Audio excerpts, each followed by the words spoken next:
I love getting up, getting after it, and running to the studio with you, Preston. Me too, Sterling. I can't believe people waste their lives hitting snooze. You hit that snooze button, you're gonna be 9 minutes behind the guy who did it today.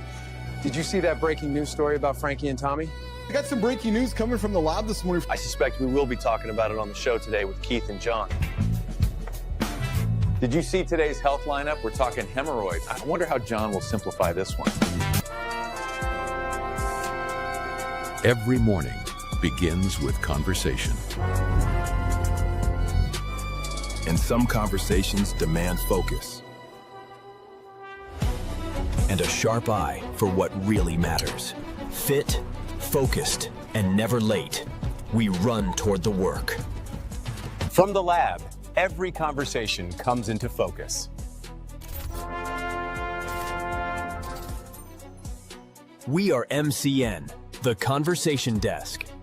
Conversations happening this morning. Frankie and Tommy are missing in action. From the Mornings in the Lab universe, Eyewitnesses report an argument outside a bagel shop at sunrise. Minutes later, gone.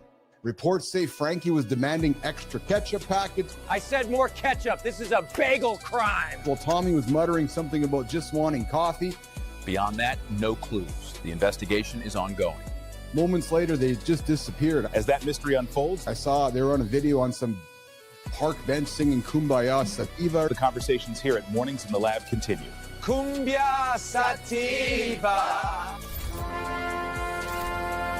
And the next Mornings in the Lab with Keith and John is packed with the biggest stories in work, health, and culture. Today, we're going to talk about The August jobs report shows unemployment climbing to a 3-year high. Brian, is Keith using AI to deliver the news? Are you kidding me? I can't believe he would cross the line. I think they are real. They are on TV.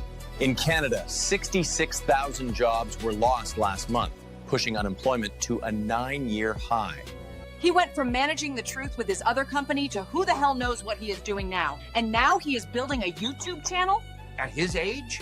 This signals broader pressure in the labor market, and it's a conversation every leader must pay attention to. Keith needs to listen to Preston and Sterling. Tonight, we delve into Saudi Arabia's NEOM project, a venture that aims to redefine urban living as we know it. Brian, what the hell are they talking about? Now we are talking about Saudi Arabia? The line stretches 170 kilometers, promising a futuristic city contained in a single mirrored wall. They must know something we don't if we are talking about it. Is this visionary urban design or ambition running faster than reality itself? It's all AI, Gladys. Or Keith is a visionary blurring reality with all of this? Hey? Gallup's 2025 survey shows remote work is losing popularity among Gen Z. Gen Z, I don't even know what that is. I don't think we got generational names, Brian. It's an AI term, I think. It's a generational shift, redefining what productivity and presence mean for the future of work. People need to get one job and stay there. Be there forever. Collect your pension. Everyone is in a rush these days. This shift signals a deeper conversation about values, expectations, and the future of workplace culture. Culture? Look at the culture he is building. It's all AI. Wait, Brian, what is AI? These guys are real, right? It is real news they are delivering, Gladys. Google's new nano banana technology is blurring the line between reality and illusion. Nano banano? That must be a banana bread recipe or something. I will have to check Facebook. Check the paper, Gladys. And it raises the question, can we still trust what we see online?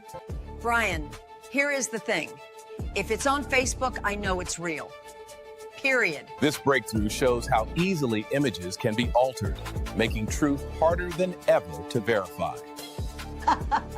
Gladys, it's not difficult. If they have a home phone, they are real.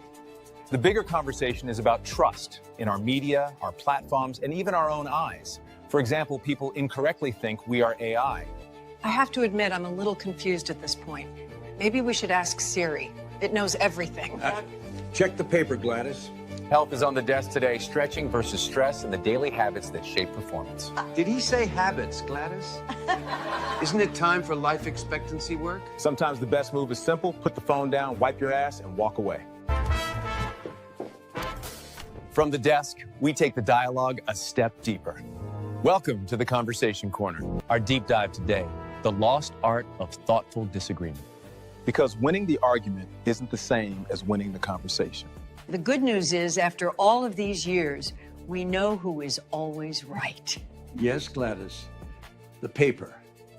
Disagreement doesn't have to divide us. It can sharpen ideas and deepen understanding when done with respect. The goal isn't to win every argument. It's to listen, learn, and walk away with more clarity than you started with. Our morning focus today, the secret skill of successful men, asking better questions. The question is, are you AI? Because sometimes the right answer only comes from the right question. I'm not, so you must be. All of this and so many more unpredictable live conversations. Good morning and welcome back to Mornings in the Lab with Keith and Friends. If you're happier in the past, Quick reminder, hit like, subscribe, and drop a comment. This is an R-rated experience. You're not fucking putting much effort into your future. Hey, let's be real. Ha ha ha. This isn't some motivational poster fluff. Join us, along with Keith and Jon, at 8 a.m. Eastern Time, live on YouTube. True motherfucking story.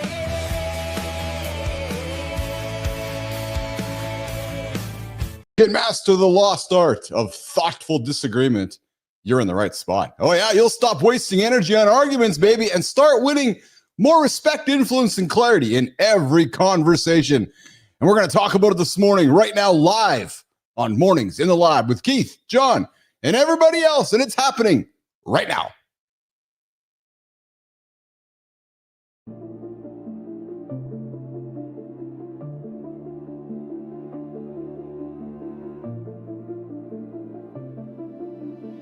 Welcome to Mornings in the Lab, where When something negative comes up, building muscle improves blood flow. From squirting to squirreling. Start small, build up, and expand from there. Be entertained by fun over here. How if I slept? Has my sleep been good? That's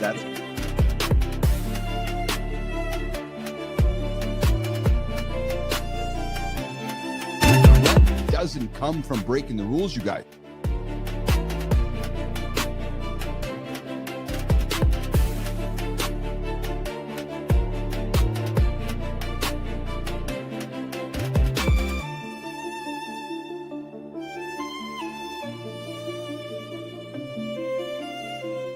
Hey. Guess who's back?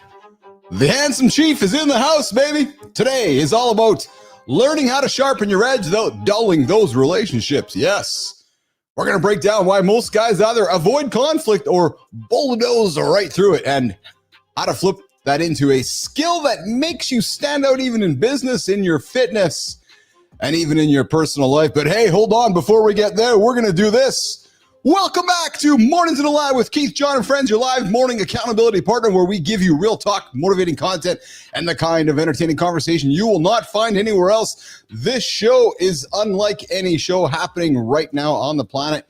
You guys might have your local morning shows, but this show is unlike anything being produced right now on YouTube. It is live. It is real. It is AI. It is unreal. Remember, like, subscribe, and drop a comment below. And remember, fellas, this is an R-rated experience. Yes, it is. If the kids are in the room, get them out.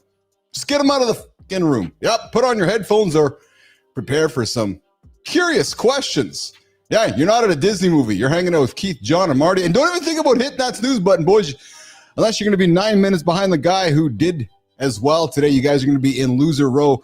Bringing up the pack. We're here to help you guys start your day right with laughter, insights, and the daily kick of accountability you guys need. Today, guys, coming up on the big show, we're going to open strong with something that'll make you put the phone down, wipe, and walk away. Yes, and you're going to thank us later.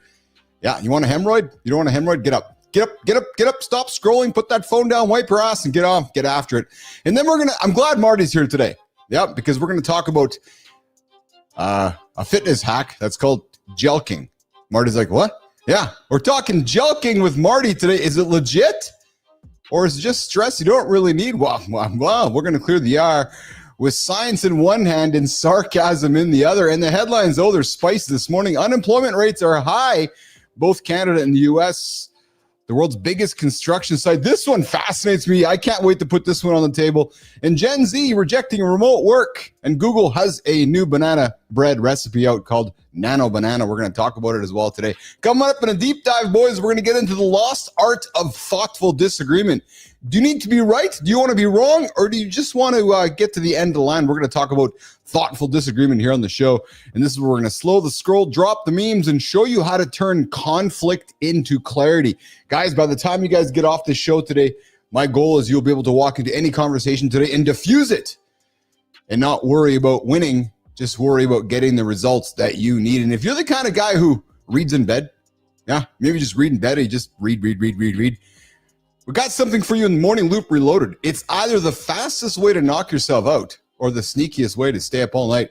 We're going to break it down, why it matters. And then in the Morning Focus, we're going to expose the secret skill every successful man has mastered: asking better questions. Oh yeah, I've been doing it forever here on this show. Just keep asking questions. Simple, powerful, and the edge you didn't know that you needed, baby.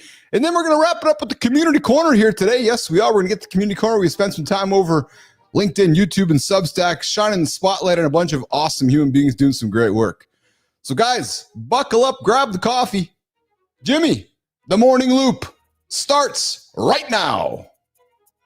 Keith, John, welcome back to the lab. It feels like the anchor desk just leveled up. Yeah, though we're still not sure if Marty's in the building or if he hit snooze again. Guess we'll find out. Yeah. Either way, the lab's back at full power. Keith, John, don't make us fact check you on air.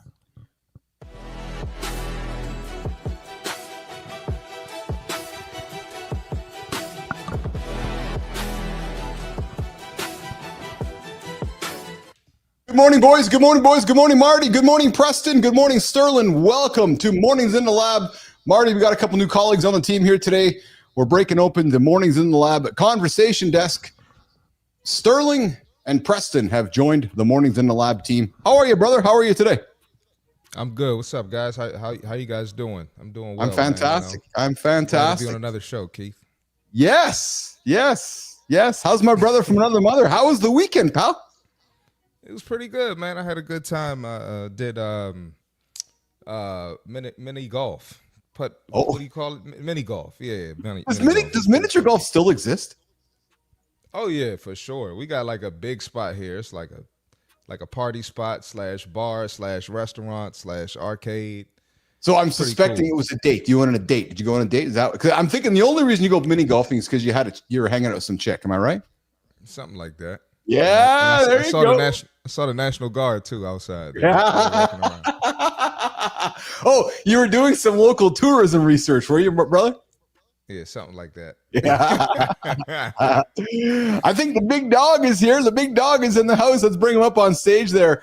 Melissa and Jimmy are on the buttons today. Guys, we got Jimmy back in the house. Jimmy was away last week for a few days on a much-deserved family vacation. He's back on the buttons here today.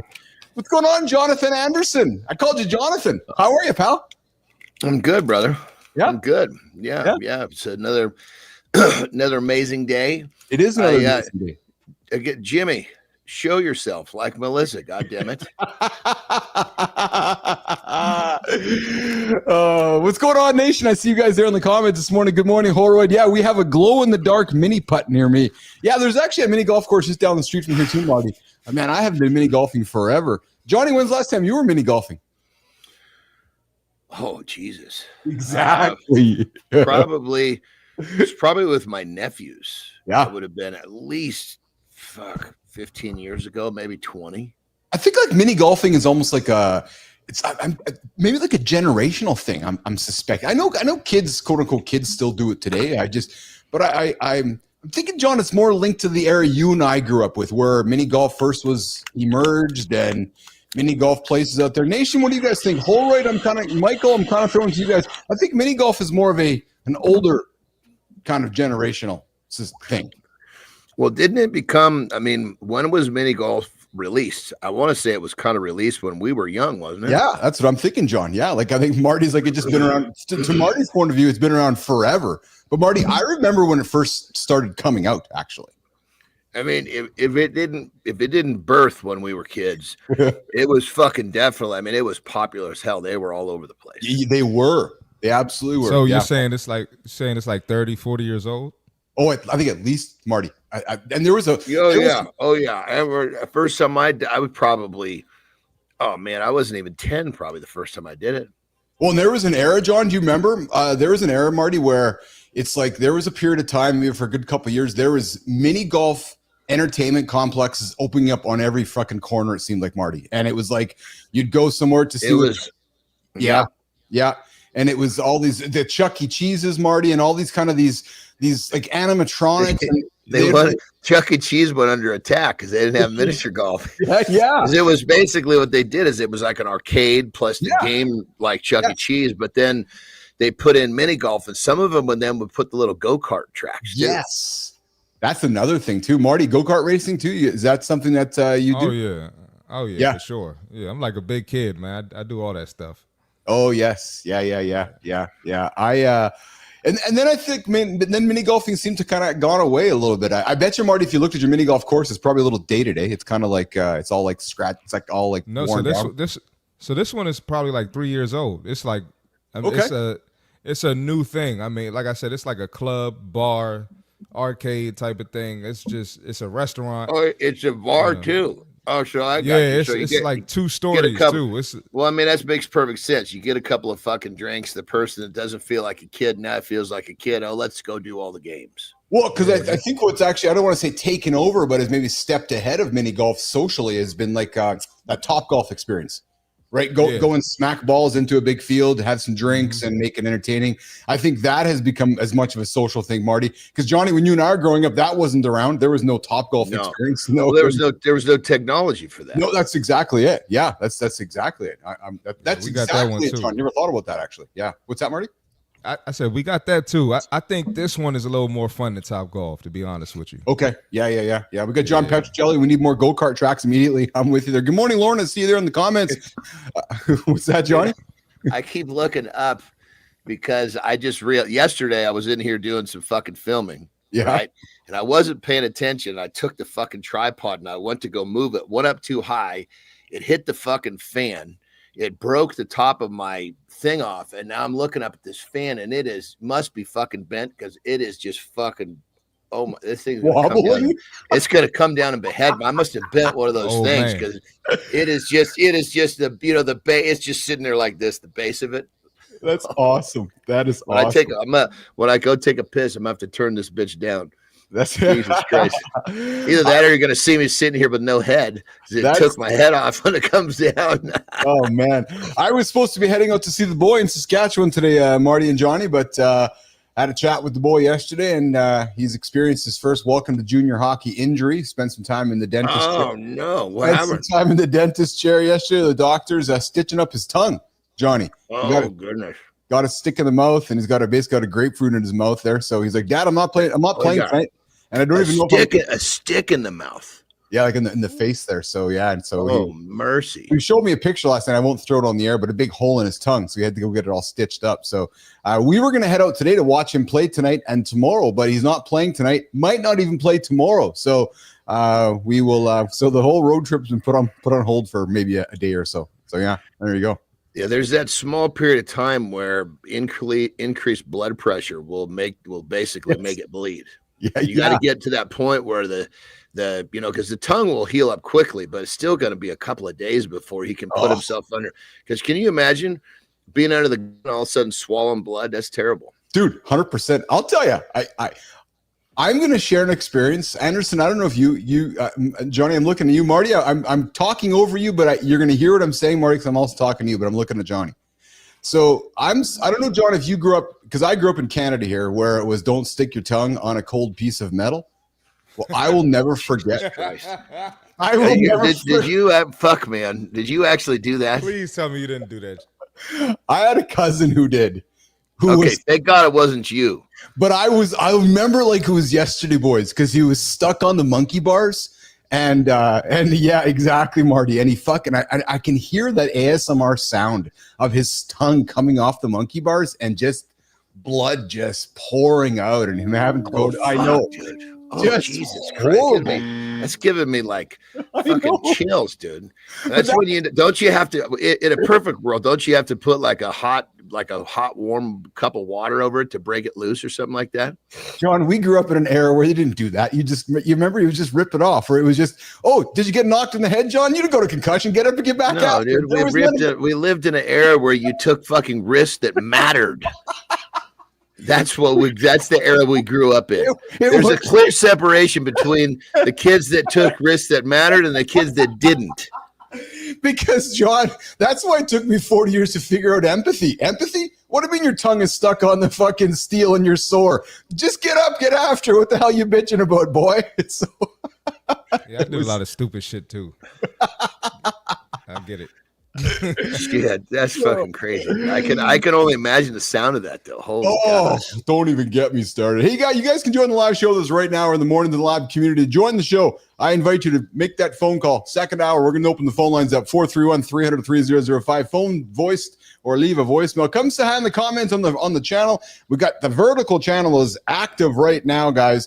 And to those of you that are not watching live, I invite you to come and see us in the mornings in the live community, where we keep the conversation going. So apparently hemorrhoids and jelqing are both on the table today, among other conversations.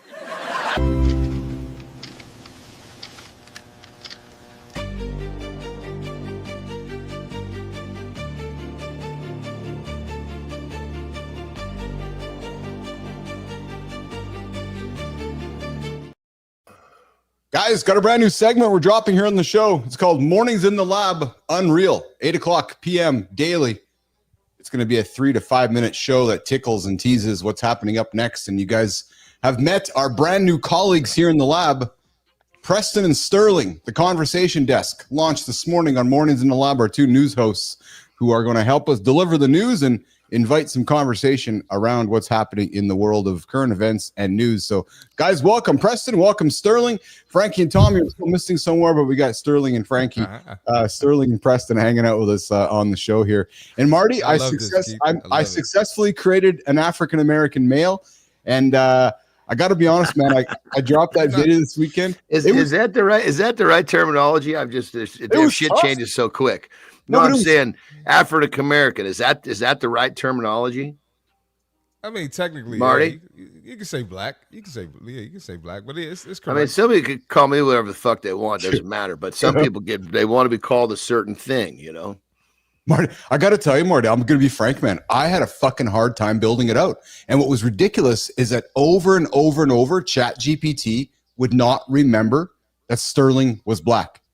And it would constantly make me prompts. I'm like, if you look back at my chats, I was swearing at the motherfucker. I'm like, dude, the guy's black. Stop giving me a white guy. Give me a black guy. It's like a kid that the kid knows he's doing wrong, but he keeps doing it. My God, it was unbelievable to me. I was fucking swearing at him. Melissa, like I saw him swearing. I was like, fuck, man. Like I almost wanted to call him racist, Marty, because it just would not create me a fucking black character. Well, it's so sensitive, you know. You kind of got to be careful because even when I do it with a prompt, it'll say I can't do that because I can't say it'll say I can't. Well, what were you saying? Were you saying make African American or saying black? Well, I kept explaining to him that Sterling was an African American male, 40s African American. Okay, so you were using the proper terminology. Okay, it would make the prompts. It would get onto a stream, and then it would forget the African American part. Marty, it would make everything else except the most important part. And then I'd go make the prompt, and I was like, dude, I don't want a fucking white guy. I'm going to say it out loud. It clearly had like a bias that it would not make me the character. Well, on that level, brother, check this out. When I'm having it make like slides for me, my logo, I swear to Christ, it will make my fucking logo different almost every day. Yes. And I even say, look, okay, we're going to call this logo the Jon Andersen exact logo. Can we update your memory? Yes. Can we make sure that we don't screw this up next time I ask tomorrow the next day? Yes. Every fucking time. I mean, it's not even close. Wrong colors, not the right fucking shape. But like, Jesus Christ, what are you doing? It's like the more attention you put to something, the more it knows it's got you. Yeah, that's exactly it. That's exactly what it seems like. All right, so guys, I got a few things to put on the table here today that I want to get into our conversation. First one is, let's just see here. Let's start with this one because we got Marty here today. Marty, have you ever stumbled across some wild advice online promising to make you bigger, stronger, and more confident with no gym required? Yeah, it's a video I reacted to where this guy said, he's like, yeah, man, I can make you burn fat in, about 5 hours. You don't have to go to the gym. And, I see stuff like that all the time. Well, there is an infamous method floating around, and it's called Jelqing, Marty. And today we're going to cut through the noise to unpack whether this technique is fact, fiction, or flat out dangerous. And real quick, all these things that I love it, dude. You bring these things and they all end in ing. You notice that? I do. No. Hot wifing.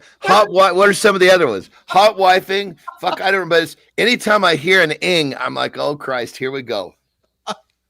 Isn't that weird, dude? It's crazy. You are so correct, man. So first of all, do we know what Jelqing is? Marty, do you know what Jelqing is? No clue. Yeah, so it sounds like having a lot of fun by yourself, but in the first place it takes my mind. You know what's crazy though? Actually, I think Jimmy, I think there's a segment here for this, Jimmy. I think we have a segment here, Jim, if you want to run that, or maybe there isn't actually, but and next up in health and habits, Jelqing. Yes, you heard him right. Jelqing. We will, of course, approach this with the utmost professionalism. Is it possible that some of the most popular self-improvement hacks are actually doing more harm than good? We're constantly bombarded with promises of transformation, leading many down a path of risky experimentation without understanding the potential consequences. The principle of do no harm is central to medicine for a reason. The body is a delicate system, and aggressive interventions can lead to unforeseen complications. Instead of seeking shortcuts, focus on proven methods of wellness and self-acceptance that foster long-term health and well-being. Choose wisdom over hype. Your body will thank you. So, Johnny and I grew up in an era where we were taught to make your manhood look bigger. You just got to shave the pubic hair around it. Well, now there's a method. Marty, looking at you, brother. It's a controversial method, apparently. That it's a manual technique that involves massaging and stretching the penis in an attempt to increase its size. And it's all that's called jerking off. It's all over the internet. Forums, YouTube, Reddit. But let's cut to the real science behind this trending secret.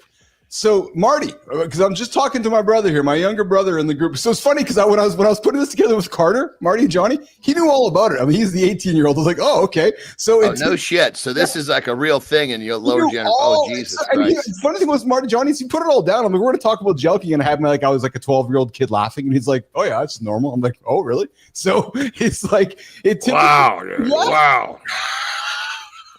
It typically involves a semi-erect penis, lubrication, and a repetitive hand-over-hand milking motion intended to push blood from the base to the tip.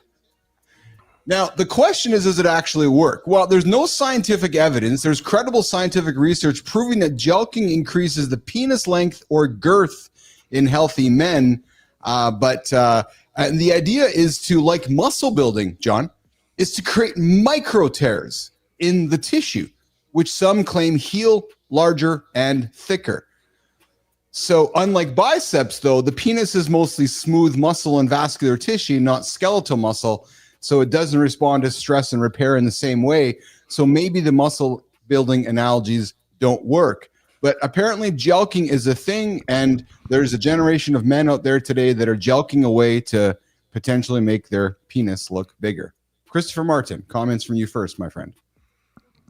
Yeah, I always thought, man, you just got what you got and you roll with it, And then, sometimes it ain't about the size; it's about the motion of the ocean. So if you weren't typically blessed, you got to learn how to, you better do some hip thrusts and learn how to work. That's awesome. Better get in there and do some leg days, brother. That's awesome. But no, That's this is new. This is new. I never knew this was a thing. I never even thought. I mean, does it work? Do people say it works? Well, it's so. Well, I get. Well, of course, the people that are doing are going to say it works. Fuck. I mean, if there's some science that shows it works, it makes sense. But if not, you're a fucking idiot. So if you want a stronger start to your morning, boys, skip the jelqing. Yeah, just roll over with the morning wood. Well, And dude, you know what this? It just fucking displays how distracted people are. Oh, 100%, John. Yes, yes, yes. Well, it just shows is this dumb shit, John? Is this dumb it's just shit? incredible. I would have to imagine it fits into that category.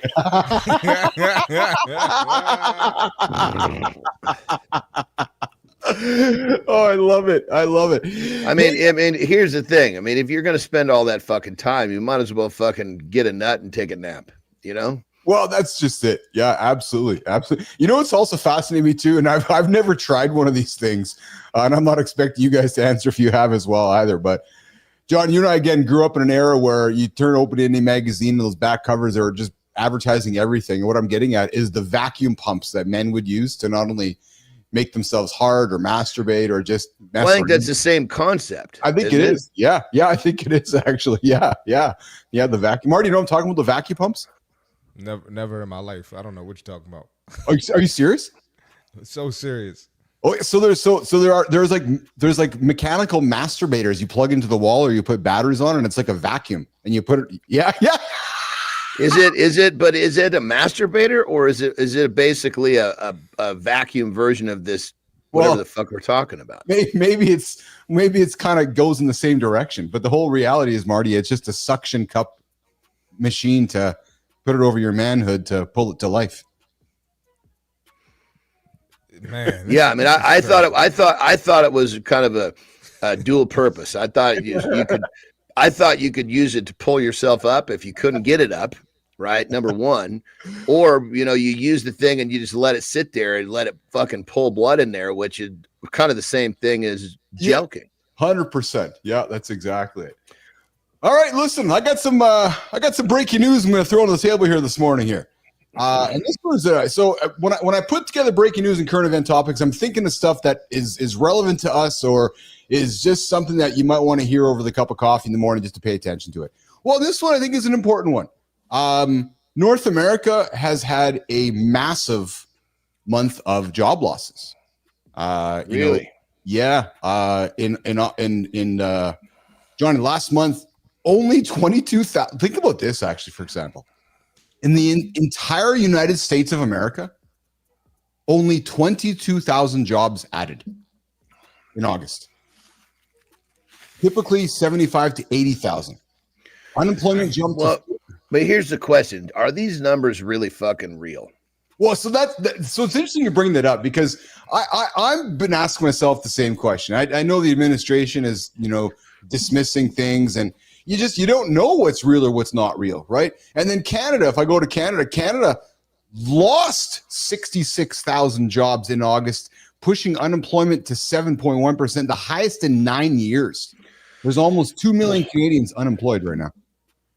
Well, here's the thing too, and this is just me reading between the lines. So there's been a couple of times when, you hear these reports of all these jobs, right? Yes. But then, but then I'll hear from clients, because I've got a base of people where I kind of hear what's going on out there, and they'll coincide where the job created jobs go way up, but between clients and just kind of, buzz, so to speak, I'll hear that people's jobs went from full-time to part-time, and they're pissed because they lost their insurance. So I think what happens in some of these things is they basically knock a bunch of people to take a full-time job. Now they give it to two people as two part-timers. They don't have to pay the insurance. And guess what? Look at all these jobs that got created. There's no question there's a shift happening, right? AI, robotics, the geopolitics of the world shifting around. I think what, Johnny, actually what you're also telling me is, because I know your clients typically are on the higher end of clients, there's no question there's a gap happening in the world right now, right? There's where the wealth is wealthier and the poor is poorer. The middle class is very much being wiped out. Good morning, Bernard. I see you there, and I think John, you're probably noticing it. I bet you in your business. Well, and the first time I ever heard of this actually was, God, this was 15, 20 years ago. My mom, she actually, she's basically been, retired forever, but she went and worked for she's actually working for the Carmel mission for one of the biggest, it's the oldest, I think it's the oldest mission in California. Okay. Anyway, loved working for the church, right? And she had a nice full-time job, and it was like a blessing. She was actually paying her pretty well. She had really good health insurance. And then a new father comes in, right? And he kind of reconstructs how the mission is run. Okay. So he basically, same thing. He came in and said, we're going to cut your load in half. You're going to have a part-time job. Yes. Unfortunately, you lose your insurance. She was like, that's a bummer. Well, what happened was they brought someone else in, right? That's also a part-timer, but they never really gave him a part-time load. They just told him it was a part-time load because they were salaried people. Oh, that was the first time I saw it. It's like, okay, so really, there's really, yes, a job is created, but really what's happening is they're paying less insurance. Yes. Yeah. Well, so my POV of this is a few things going on here. We're looking to bring manufacturing back into North America. I'll put that in air quotes because that's being redefined with robotics and automation and so forth. So I think we're going through an era where the world in North America is resetting in many ways, right? Which is if we're going to bring back folks to factories, well, we're deporting humans, and if we don't have those humans to work in the factory, we need somebody to work in the factory. Well, it's going to be a robot. So I think we're going through a massive shift, and we're just seeing some of that being displayed in the numbers of unemployment and employment. And John, you're right. It's just reshuffling around jobs. I'll never forget this, and I talked about this often in the past. When I started ICUC, we had at its highest point over 500 people. All those jobs, John and Marty, didn't exist before I started that company. So we created new style of jobs, right? So just like we're creating new style jobs in today's world, right? So good morning, everybody. Hanging out with Keith, John, and Marty. John, you got to take a break? I'm good, actually. I took a piss right before I got here. Awesome. You're hanging with Keith, John, and Marty here. Mornings in the lab with Keith from Keith, Johnny, and Friends. 8:30 right now on the clock, and we are going to get into something. Marty, when you share photos and save photos, where do you put them? Marty, do you use Apple Photos, Google Photos? Do you just share them on your phone? Where do your photos live? Apple Photos, just on iPhone. Yeah. Johnny, your photos live on Apple Photos too? I'm thinking. Well, fuck, is if they're on the phone, or are they on Apple Photos? Yeah, so I'm assuming you take okay, cool. Yeah. I have everything on I got the phone with the trilobite or whatever, so it's just got but then what I do is I'll basically share all my stuff and videos with my social media guy. Then he ends up storing them on some, I don't know what you call it. It's an external. Yeah. Well, no, it's like a hard thing. It's like a fucking brick. Yeah, hard drive. Oh, yeah, okay. Like a hard drive. Yeah. I ask you guys because last week when I think Marty, you know about it because you've been playing with it in the photo editing world, but Google released their editing tool called Nano Banana, and I'm not going to get all technical with you guys, but I'm just going to make a real simple statement. It has never been easier than ever now to fool people with photos. Like literally just tap your finger on it and you could create something not real, right? And I bring it up because it just, when these tools become so readily available for like my moms of the world and my dads of the world, it just lowers the barrier, right? So between Apple and Google, we are redefining what a photo is, right? And then the other things happened too, boys, last week is that now with literally a touch of a button, you could turn any photo into a video. Right, so it's just this whole idea where photo into a video. That's a big step. Exactly, John. Well, what's the video doing though? If it's a picture of somebody standing at the beach, it'll start moving. It'll bring it to life. Literally, just put your finger on it, John, and the AI will interpret. It'll bring it to life. Like it can start walking toward you, can start dancing, and then you can give it instructions on what you want to do differently. For example, in X, if you're scrolling X, you touch any photo in X, any photo. You can turn it into a video. Photo made by me. So if you got a guy standing there and he's holding on to his shit, it's going to make that guy probably jerk off.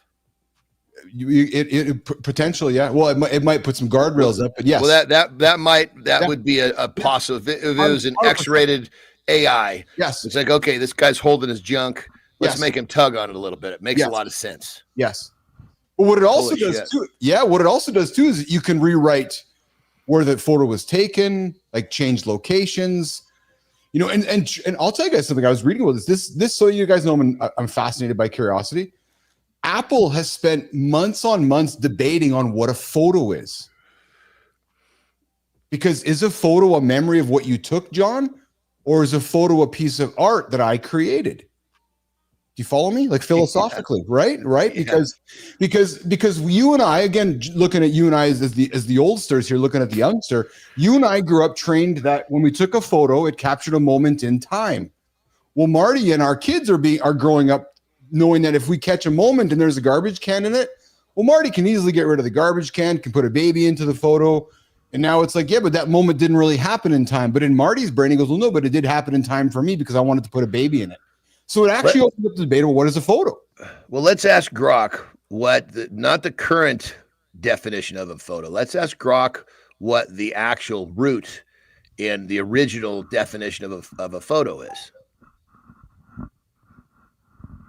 Photograph comes from Greek, phos, light, graphing, to write, light writing. It's the act of fixing light in place, not fixing reality. A mirror, not a lie detector. Interesting. And then Melissa puts a photo is specifically something taken with a camera. But is it though? And again, I like that we're having a conversation about this because it's something that we have so much just taken for granted. 100%. It's like when we think photo, we just boom, this is what we think. But I mean, it's like when we hear the word diet. Diet has nothing to do with what you fucking eat. It has to do with how you live your life. That's exactly right. So I found that was fascinating. I really did. And I wanted to put it on the table because I think it just redefining how we interpret what reality is and reality along the way. Hey, Marty, you're a Gen Zer. Am I correct, Marty? I'm a millennial. Oh, no, you're a millennial like Lauren. Yes, that's right. Gen Z has just flipped the script on remote work. You know, we came out of the pandemic. In the pandemic, we moved to a world where people wanted to work remotely. Marty, quick question: what generation are we, dude? I have no idea about this. Yeah, you and I are Gen Xer. We're Gen X. Right? Marty. Yeah. Gen X. I'm Gen 4 X. years away from. I think I'm 4 years away from being a Gen Z. Okay, so yeah, so you're kind of teasing side, that. yeah. So Marty, I'm going to look to you for this conversation and just, talking to your colleagues, your friends, your brothers and sisters, and even just maybe some of the kids that are younger. Are you finding that they're wanting to work in an office because Gen Z wants to work not remotely? They are looking to work in places where they can have flexibility, work with humans in a building, looking for the social aspects, but they're being considered the hybrid generation. About 70% want flexible part office schedules. I find that quite fascinating. Marty, what's your POV on this? Yeah, no, it makes sense because I've heard Gen Zers and millennials talk about how they get bored at home. Yeah, and there's no human interaction, and they kind of just don't like their life. Yes, and well, it's because they spend too much fucking time by themselves, isolating themselves with video games and shit. You agree, Marty? I agree with that too.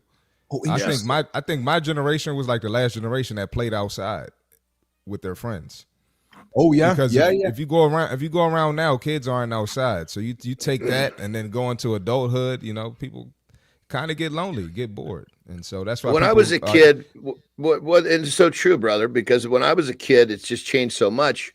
If there was someone who played too many video games or isolated themselves, they were looked at as like an antisocial.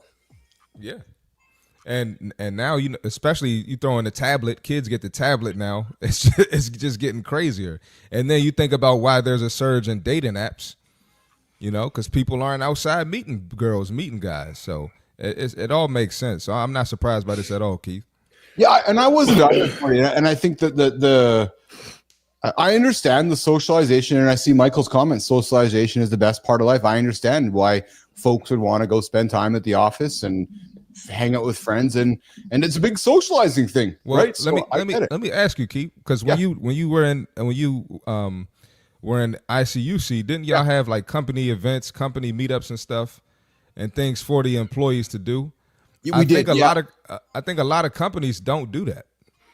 So we intentionally just straight remote. Yeah. That's so true. That's so true. We actually had a company softball team, and every fucking year everybody all fired up about that. And you know, it was just like a morale builder amongst the crews. Yeah, we would try to at least every quarter, Marty, get the folks together a few times a year. And I would do things purposely, Marty, where they were purposely not work events. So for example, we all wouldn't fly into a town and sit in a boardroom and work. I'm like, hello, we're doing that all remotely. So we'd fly somewhere, you know, we would go to, I remember we went to Nova Scotia, we went shark fishing. We spent a lot of weekends in Vegas doing crazy shit, driving race cars and drinking and doing crazy stuff. But it was all about, Marty, John, to bring the humans together and create that camaraderie, right? Because if I spent time getting to know Johnny over a few drinks or having some fun, and then we went back to work, and then 3 months later I needed John to pull a deadline for me. Well, if he enjoyed my company, he's going to pull a deadline for me, right? So it was. Dude, in Japan, they'll do an event, they get fucked up, and then they go get naked in some sort of a spa. That breaks down all the walls. I heard that actually. Yes, that's absolutely the case. Like there's a lot of business happens in the spa in Japan, hey Johnny? That's exactly right, Dude, right?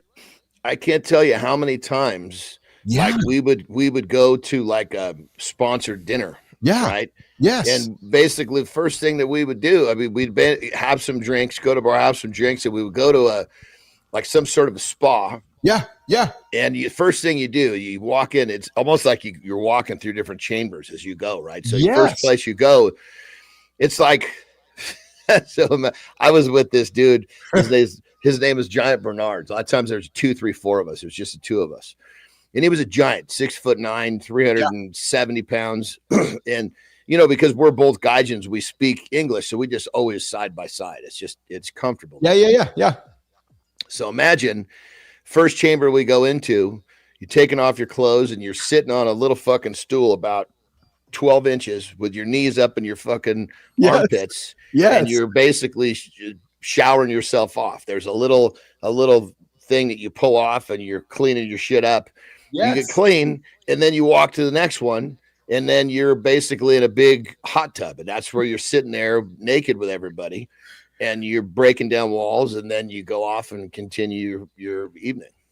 Johnny, you're so right with that. I experienced that firsthand myself as a witness. I was in Vegas a number of years back, and I remember going into this spa, and I'm sitting in there in this, not on the spa, and then I went into the steam room, and John, there was 4 men. This intense meeting. They were all Asian fellows, and it dawned on me that they were having this very vulnerable, intense meeting, just sitting there on their towels, junk out, and I was like, oh. But on their towels, not surrounded in their towels. Yes. And then it dawned on me that, oh, so this is how you have a vulnerable human and I didn't know any of this until the light went on for me, which is, oh, I get it. So if you want to have like a secret agent meeting with somebody, you go to a spa, you go hide in the corner and sit in the steam room and you have a conversation with somebody.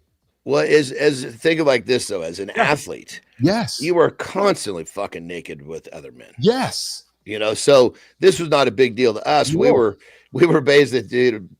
Matt's his real name. Matt and I are sitting next to each other. You know, basically fucking banging elbows because these little chairs are so tight together, and we're giggling because this is not a big deal. You know, as to where some of these other, you can see some of the other, the actual Japanese men, they're having to fight to get into that spot where they're okay. Yes. It's definitely, for sure, getting naked is one of those things that breaks down barriers. No question. Without a doubt. You know what also struck me too, John, before I get to my next topic, was how popular smoking is in Japan, eh? Oh, fuck. Yeah. It's smoking indoors is, in many cases, is still not a problem. And it's kind of like almost encouraged, right? Like if you and I are going to go for a social event, it's like at least that was my exposure to it. To some of the folks I spent time here in North America, which was always offering me a butt, because they were like, "Oh, don't you want to have a smoke with me?" I'm like, "No, I don't smoke cigarettes." But it was like, "Oh, but why not?" And I found it quite fascinating, actually. Yeah, and some of them, they're smoking. It's not a filtered deal. I mean, they're getting a fucking pretty good hit from it. Yeah. All right, guys, listen, let's be honest. Most guys treat the toilet like their second office. I know that's how Frankie and Tommy were created. But science just dropped the truth bomb. If you're scrolling on your phone while doing your business, you're raising your risk of hemorrhoids by nearly 50%. That bathroom habit may literally be a pain in your ass. Doing it wrong. So today's health and habits, we're talking hemorrhoids. Yes. A reminder to be done, wipe, and get up. No extended scrolling. Gentlemen and ladies, please respect your circulation. I mean, come on. No one wants to be caught scrolling in the second office anyway. What if the one device you can't live without is silently damaging your health in a place you'd never expect? We all do it. That quick scroll on the toilet. But what if that seemingly harmless habit is the reason for discomfort and pain you might be ignoring? Recent studies are revealing a startling connection between our modern habits and ancient health problems. It's not about what you're doing, but how long you're doing it. The solution is simpler than you think. It's about reclaiming your time and being mindful, even in the most private moments. It's time to make a small change that makes a big difference. Leave the phone behind. Thirds of adults admit they bring their phone to the bathroom, yet 50% of us will probably get hemorrhoids from sitting there too long. Well, I think the hemorrhoids is a side effect of a whole bunch of other things rather than the phone.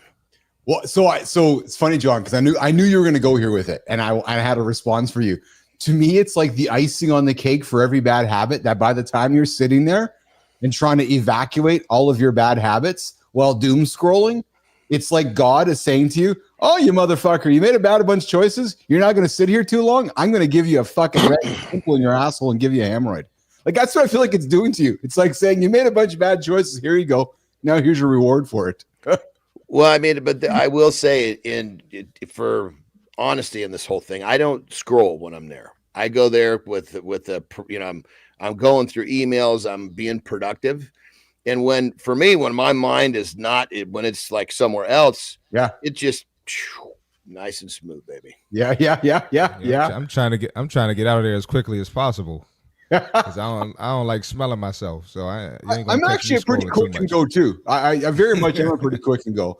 There are times though where the phone's handy, and if I got an idea in my head, I might, like I said, the Frankie and Tommy thing came to me. But yeah, Johnny, I'm like you, man. When I'm on my coffee routine, I'm in and out, and I'm pretty quick and at it. I've experienced a hemorrhoid situation once in my life, and I think I was doing some heavy lifting, and I'm suspecting it was from that whole situation of the constant push, and my diet was maybe off course a little bit there, John, where when I looked in the back end, it was more gray and clumpy, and I can realize why I probably was having some troubles there. But the reality is, guys, dude, gray. Yeah. Jesus Christ. What were you eating? Well, there just wasn't enough.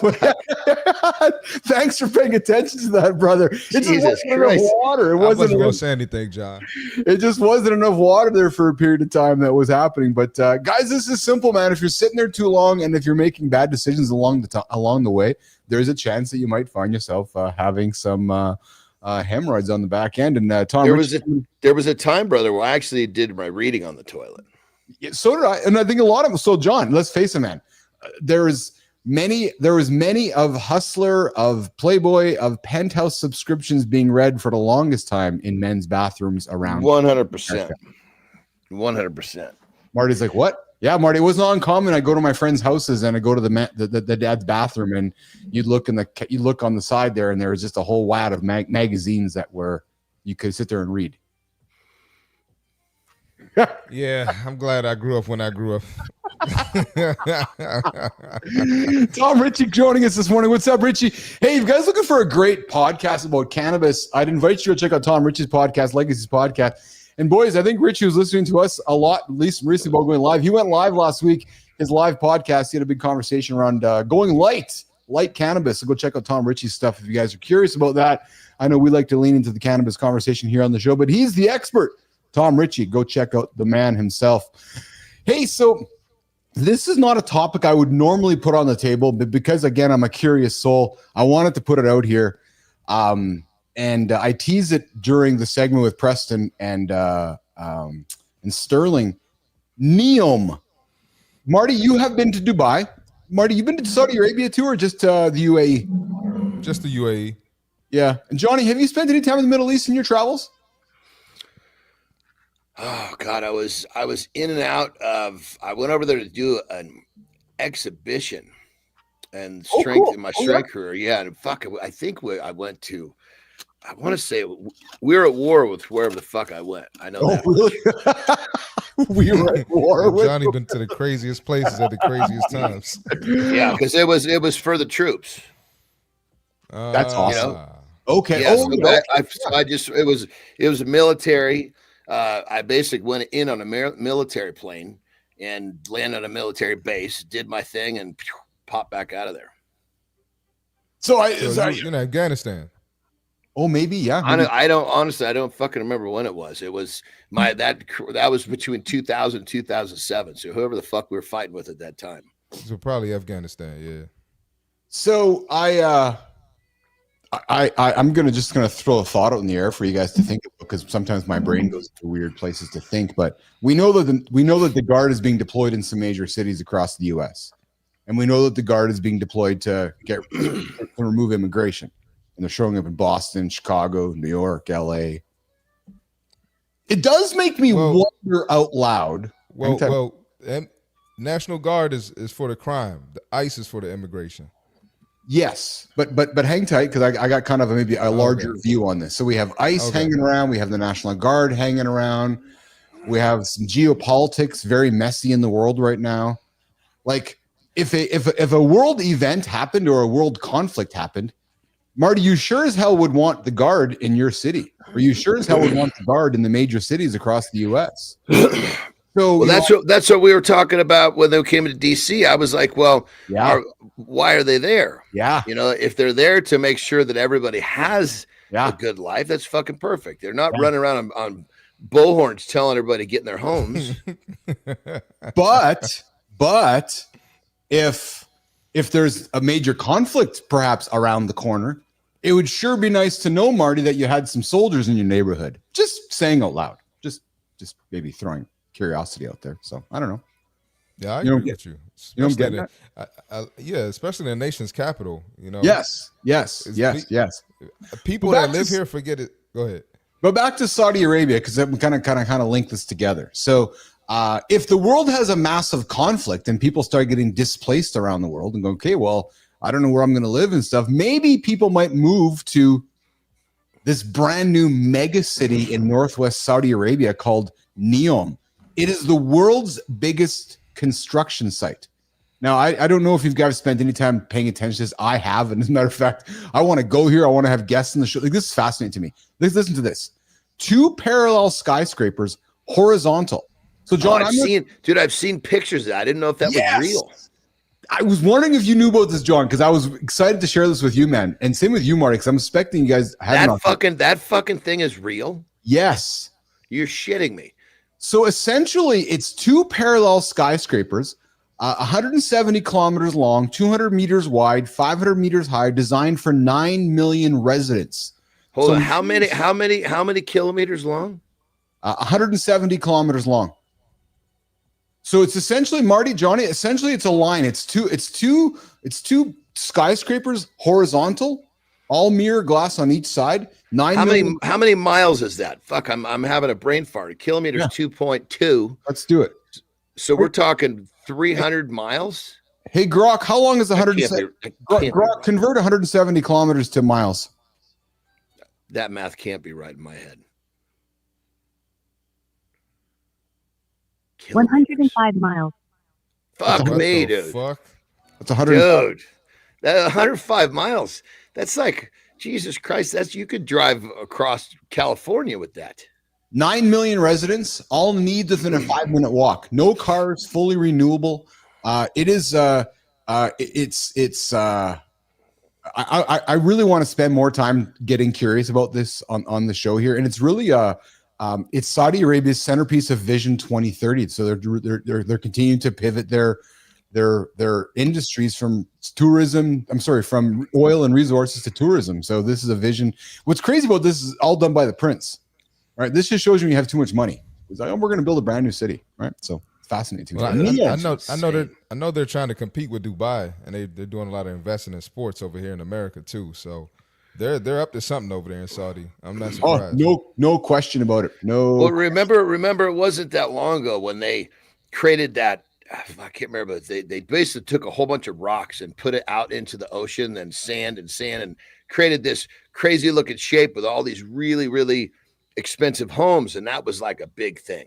Remember the palms? Yes. Yeah, I've been there. That was like, holy shit, what are they doing? This makes that look like a joke. Oh, it does, Johnny. It absolutely does. And if you go to the top of the Burj, which I know that you weren't, I know you were up top there, Marty. When you go to the top of the Burj, Johnny, you can actually see the Worlds, which is other development that they built outside of Dubai there in the ocean as well, which is basically it looks like the palms, but it's land that is shaped in the globe.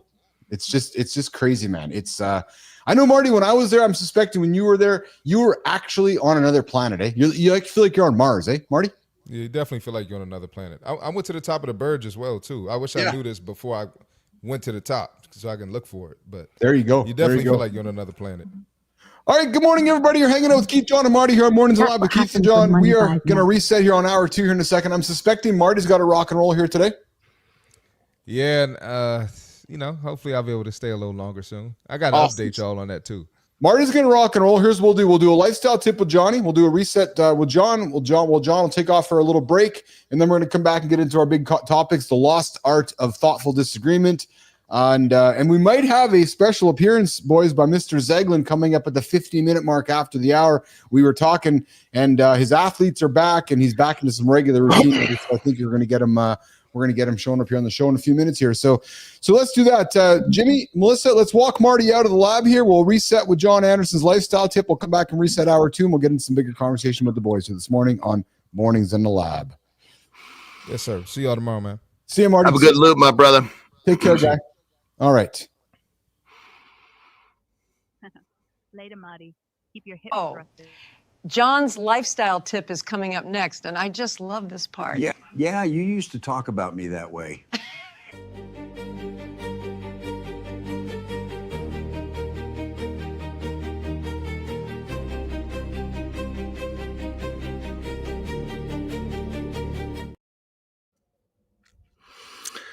All right, check this out. It's Monday, and it's a brand new week. Here's the question you got to ask yourself. Did you do something over the weekend or even yesterday to prepare to make sure that today and even this week is going to be better than last Monday and last week? Because if you're not intentionally putting effort and focus into improving your days, improving your weeks, you are living in the world of zombie land. You're waking up and you're just wandering through your life. Stop accidentally waking up. Wake up with intention. Wake up because you put a plan together the night before. Wake up because you put something in front of yourself for the day that fires you up, that challenges you. Don't just keep wandering through your life. So that's the tip. Ask yourself a question. Did you do anything over the weekend or even just yesterday night, last night, to make today, to make this week a little bit better than the last? Rock and roll.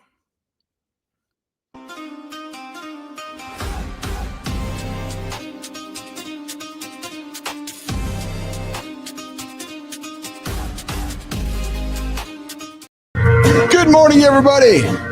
What is shaking nation? What is shaking nation? Yes. Welcome back, fellas. You're in hour 2 of Mornings Alive with Keith, John, and friends. Quick reminder, smash the like button, hit subscribe, drop a comment so we know you are in the lab with us. I know we got a bunch of awesome listeners out there who are passive. If you're new, we'd love to see you come say hi. Nobody bites. We got Bernard down there. We got Tom down there. We got Lauren down there.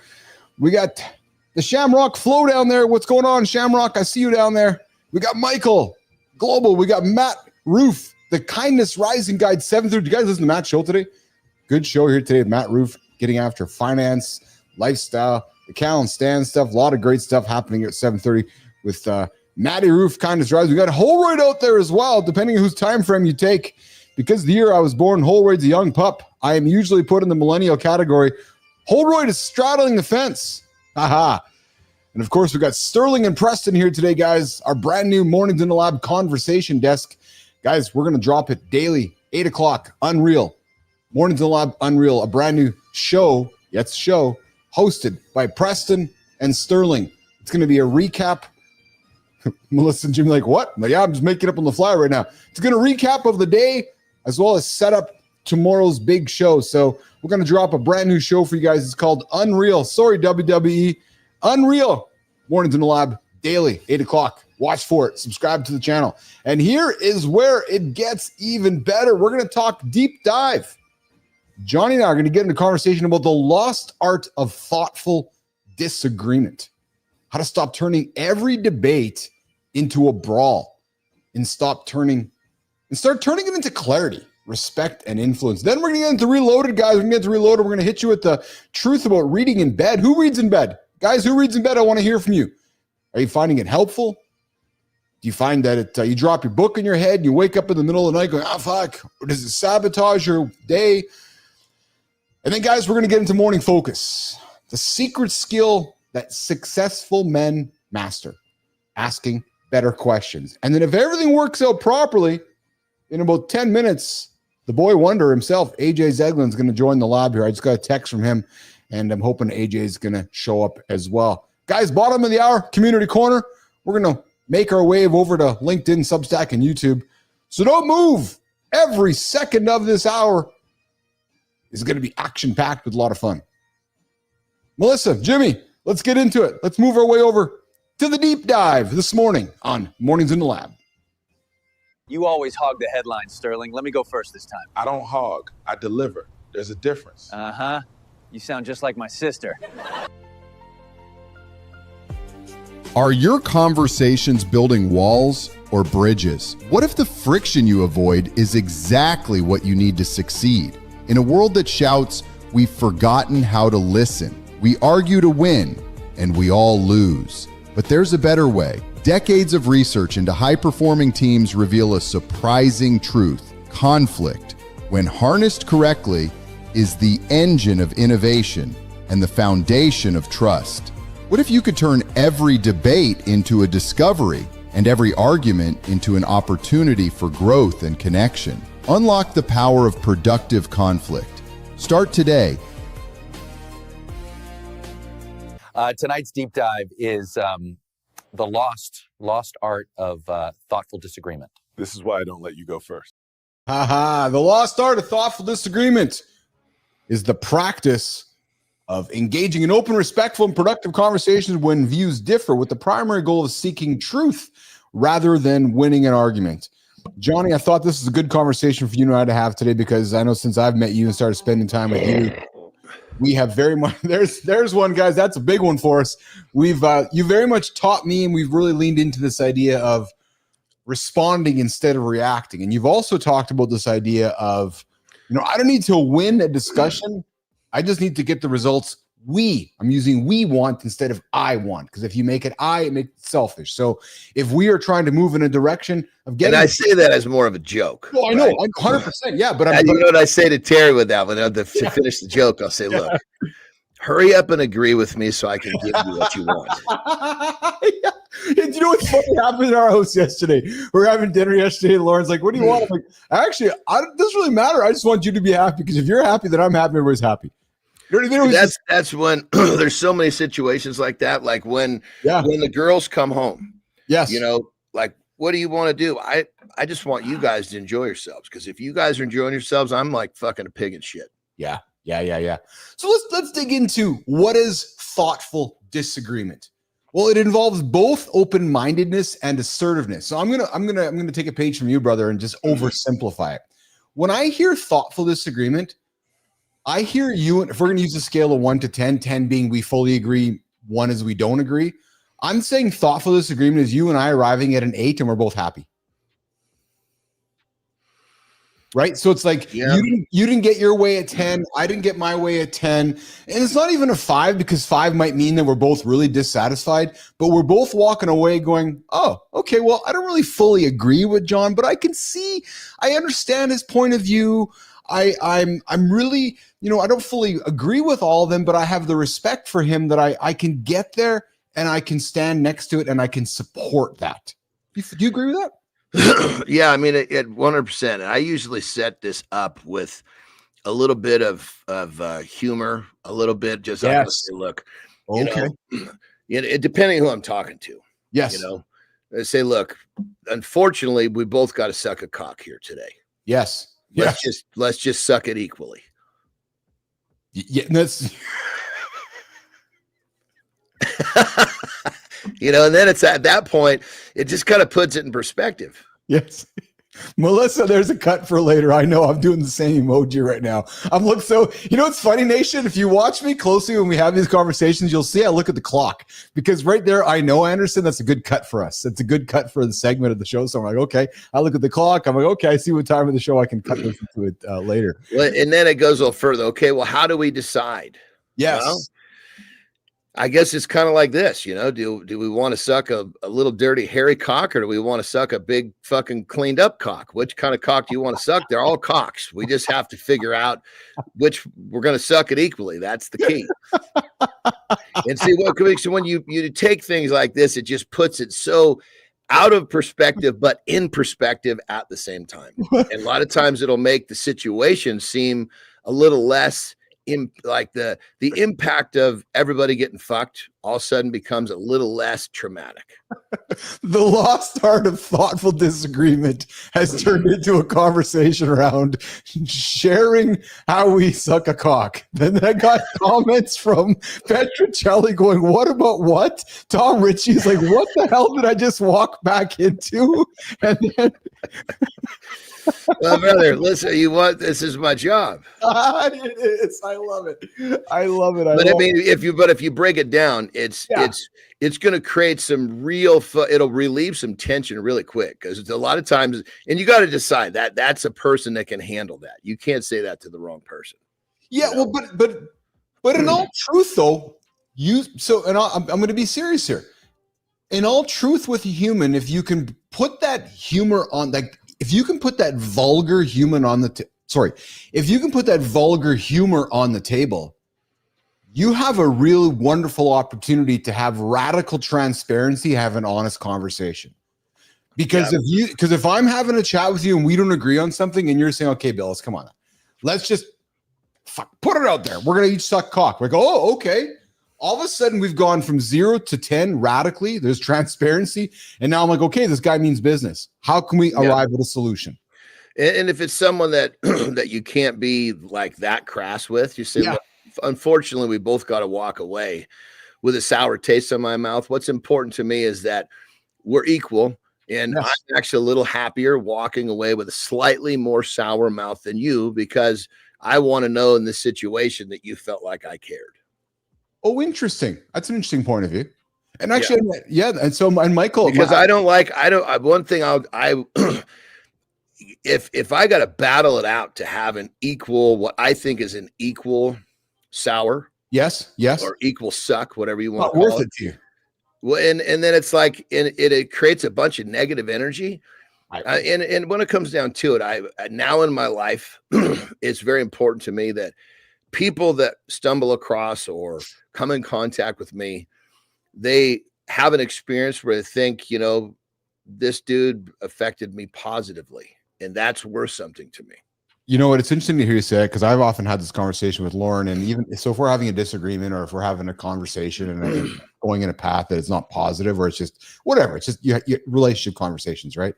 More than ever, I just remind myself, and I'll even remind her, like, I'm 53 years old, man. I have no energy for some of the negative bullshit that others want to manufacture, because I'm just like you, I don't know. It's like, I don't need to go there. It's not really worth any of my energy. Well, in the feeling that it creates, is I will avoid that feeling like the plague. Me too.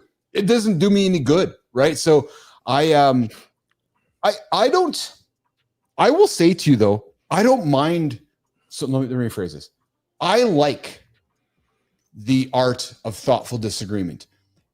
What I mean by that is that I like having a conversation with somebody, even if we don't get to a point of agreement. I love learning about why and the curiosity. If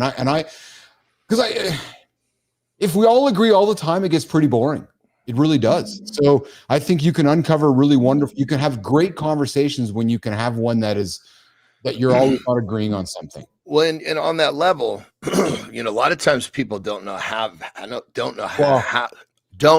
to have these. So you can say, look, it sounds like we just need to do some brainstorming. Let's just have a conversation. Yes. Because now you've taken wrong and right, disagree or not out. Let's just brain dump. Have you have met guys in your orbit? Let's just kind of lean into this for a couple minutes. You have met guys in your orbit, maybe even women, but I'm thinking there's men in your orbit that are just so and have to be vehemently right. I don't have those people in my orbit any longer. Yeah, good for you. Yeah. But you've been around enough of them where you're like, fuck, I don't need this guy around, eh? Fuck, I used to be one of them. Yeah. I mean, there was a period of time where I can just remember, it's like I can remember in situations having these, back and forth, and all of a sudden realize, Jesus Christ, I think I'm really not. I thought I was standing on something solid. I don't think I am anymore. Oh yeah. But it was my competitiveness. It was my need to win. And you have to realize that is great applied to the right shit. But okay, let me go with you here. Let me play with you here. We got AJ joining us here in a quick second here. The competitiveness. I would flip it around on you, Johnny, where you could use that competitiveness in a thoughtful disagreement. Yeah, I just didn't understand how to do it. Yeah, yes. I was to me, competitiveness is win-lose. Yes. Now competitiveness is I have a different definition. Competitiveness for me now is, am I doing my best? That's right. So, but that's my point, is that if you and I having a conversation around thoughtful disagreement like we are right now, the competitive side to us, I think, gives us the skill to walk away from it better than ever. Yeah. Well, I mean, and the thing about it is that we've talking about walking away, if I recognize that someone doesn't have this skill, yes, I'll walk away. I won't have this conversation a second time. Speaking of I'm not going to suck the cock twice. Speaking of walking into the room, AJ Zeglen is joining us. He's back in the lab this morning. I had to tease the suck a cock for AJ because he's going, what the fuck are we talking about? I know. I was hoping you'd go there, Anderson. Good morning, brother. Good back, Kyle. Good to have you back. Good morning, back. guys. Man, it's great to see you guys. I know I missed you guys. John, I thought you had a collared shirt on there for a second. I'm like, holy shit, brother. No, it's like it looks zip up, yeah, no, that's cool. That's a cool sweatshirt, brother. Nice.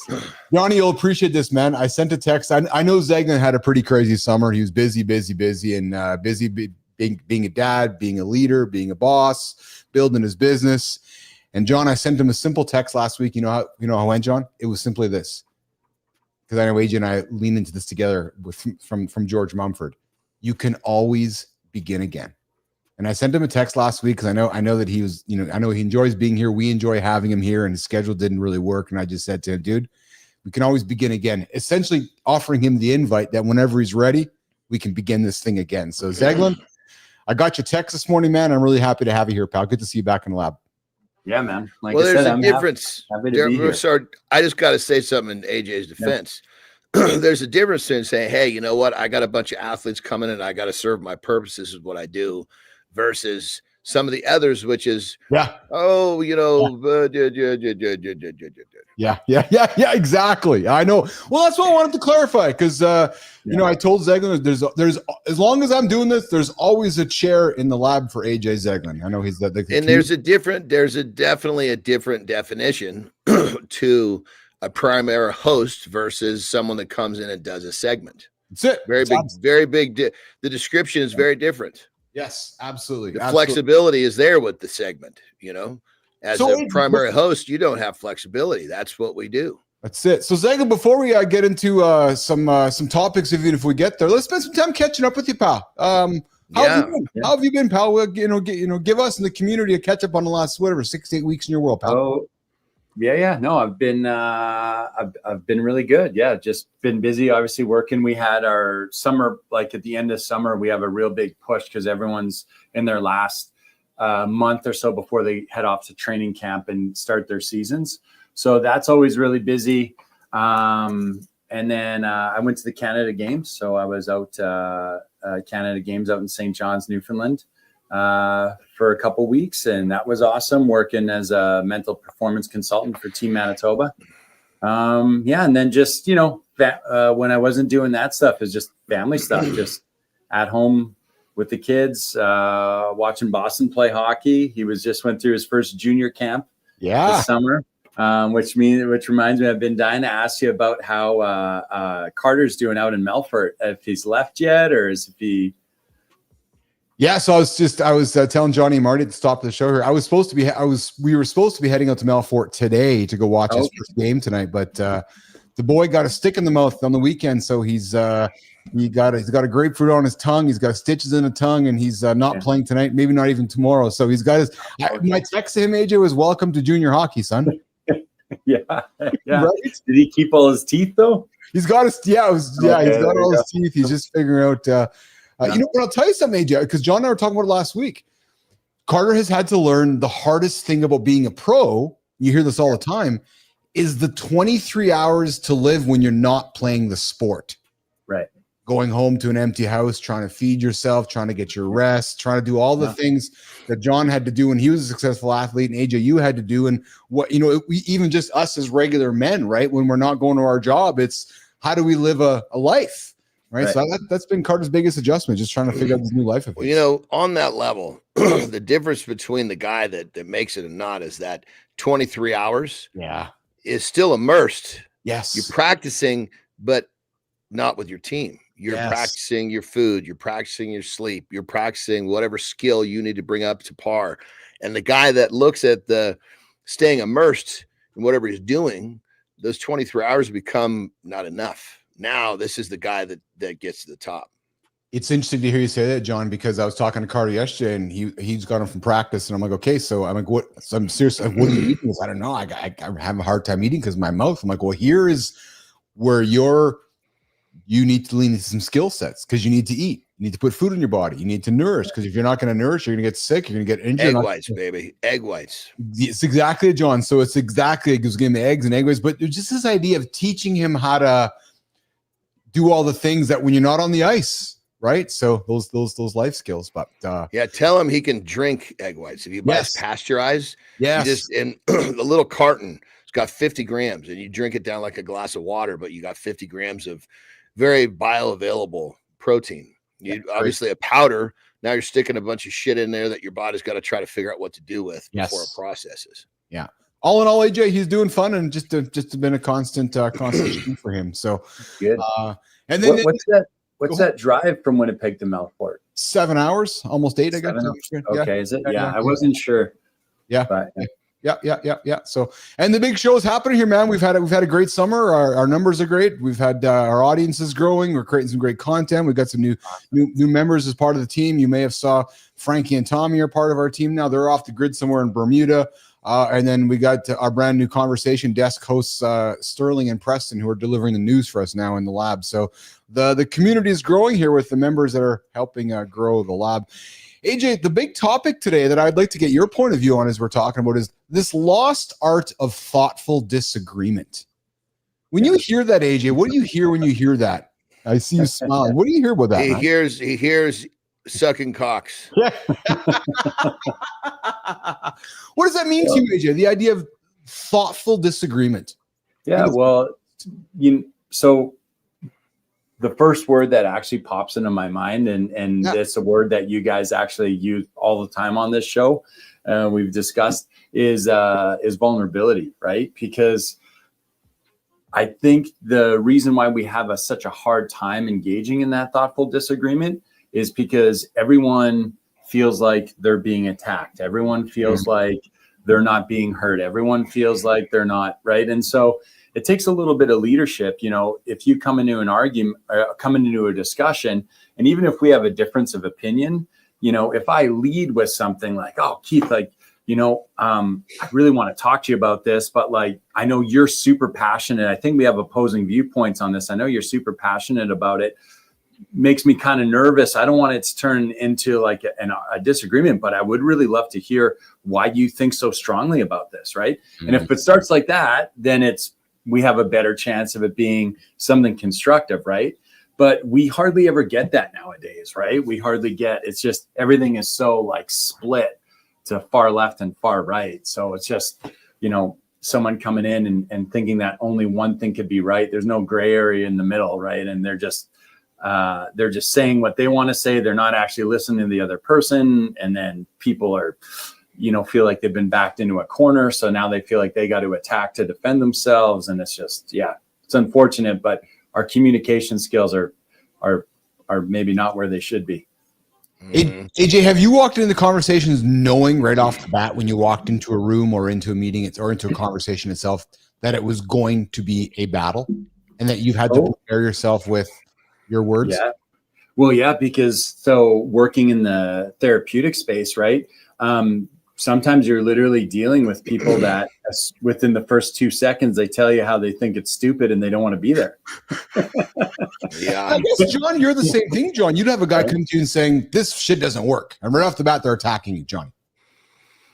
Well, I mean, that's a person that I'm not going to let in the door.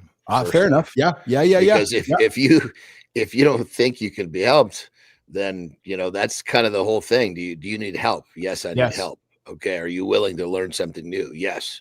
Okay. Mm-hmm. Well, now you can take a step in and I'll ask you a series of other questions. But I mean, AJ is in a different position because these people are getting put in front of him. They don't want to be there. Right. Yes. So then, AJ, how do you reframe that? Well, I'm walking in with a fucking dagger at you. 2 seconds in, and you're going, you reframe, right? Reframe. I think the cock thing would work really well. Keith, let's see if you can recant the cock thing. Because he always fucks these up. So this will be a fun one to listen to. We both need to decide how much cock we're going to suck, AJ. And if we both can decide how much cock we can suck, we can make ourselves somewhat happy along the way. I think it's something like that, Johnny. It was a little bit close. It was basically, look, we both have to suck this cock equally. So let's just find a way to do it because we're both don't want to do this. But we have to. So let's find a way to suck this cock equally. I think what we need to do, John, is give AJ a big dildo. So when somebody comes into his room, doesn't have a conflict with him, he can put the dildo on the table, and the guy's gonna be like, "What the fuck is this?" And AJ's gonna say, "Well, we're both gonna suck this." And the guy's gonna say, "What?" But that, I mean, part of why I say that, AJ, it has to be the right person because it really breaks down. It really kind of just it takes really kind of changes the perspective on the situation. Right. Yeah. Still keeping the disagreement in focus. Right. But it very much breaks that proverbial ice, especially in a man conversation, AJ, because could you imagine going into a negative? But I'm being serious here. Could you imagine going into a conflicting conversation with Andersen and he puts it on the table right off the bat? You're probably going to go, okay, I see how this is going to go. And it's not being serious. It's probably going to diffuse some emotions. Oh yeah. I think it would diffuse it big time. Yeah, for sure. And if there's a big response, you can say, look, neither one of us want to take this thing down to the hair. So let's find a way to share this responsibility. So Jesus.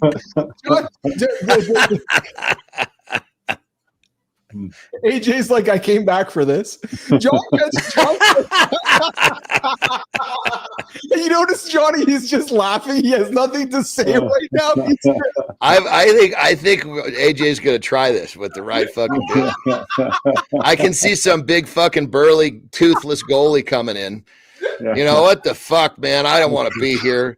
Okay, and his name's probably Jed. Okay, Jed, look, I agree. I'm really not excited to do this with you either, but there's a cock that we have to suck equally because neither one of us want to. So let's just find a way for neither one of us has to take this down to the short and curlies, and we can share this responsibility. I think that might work, AJ. What do you think? Well, I mean, a lot of people are visual learners, right? So if you could give them some sort of, thing for them to picture, it drives the point home. We did start talking the show, John, about Jelqing today. AJ, do you know what Jelqing is?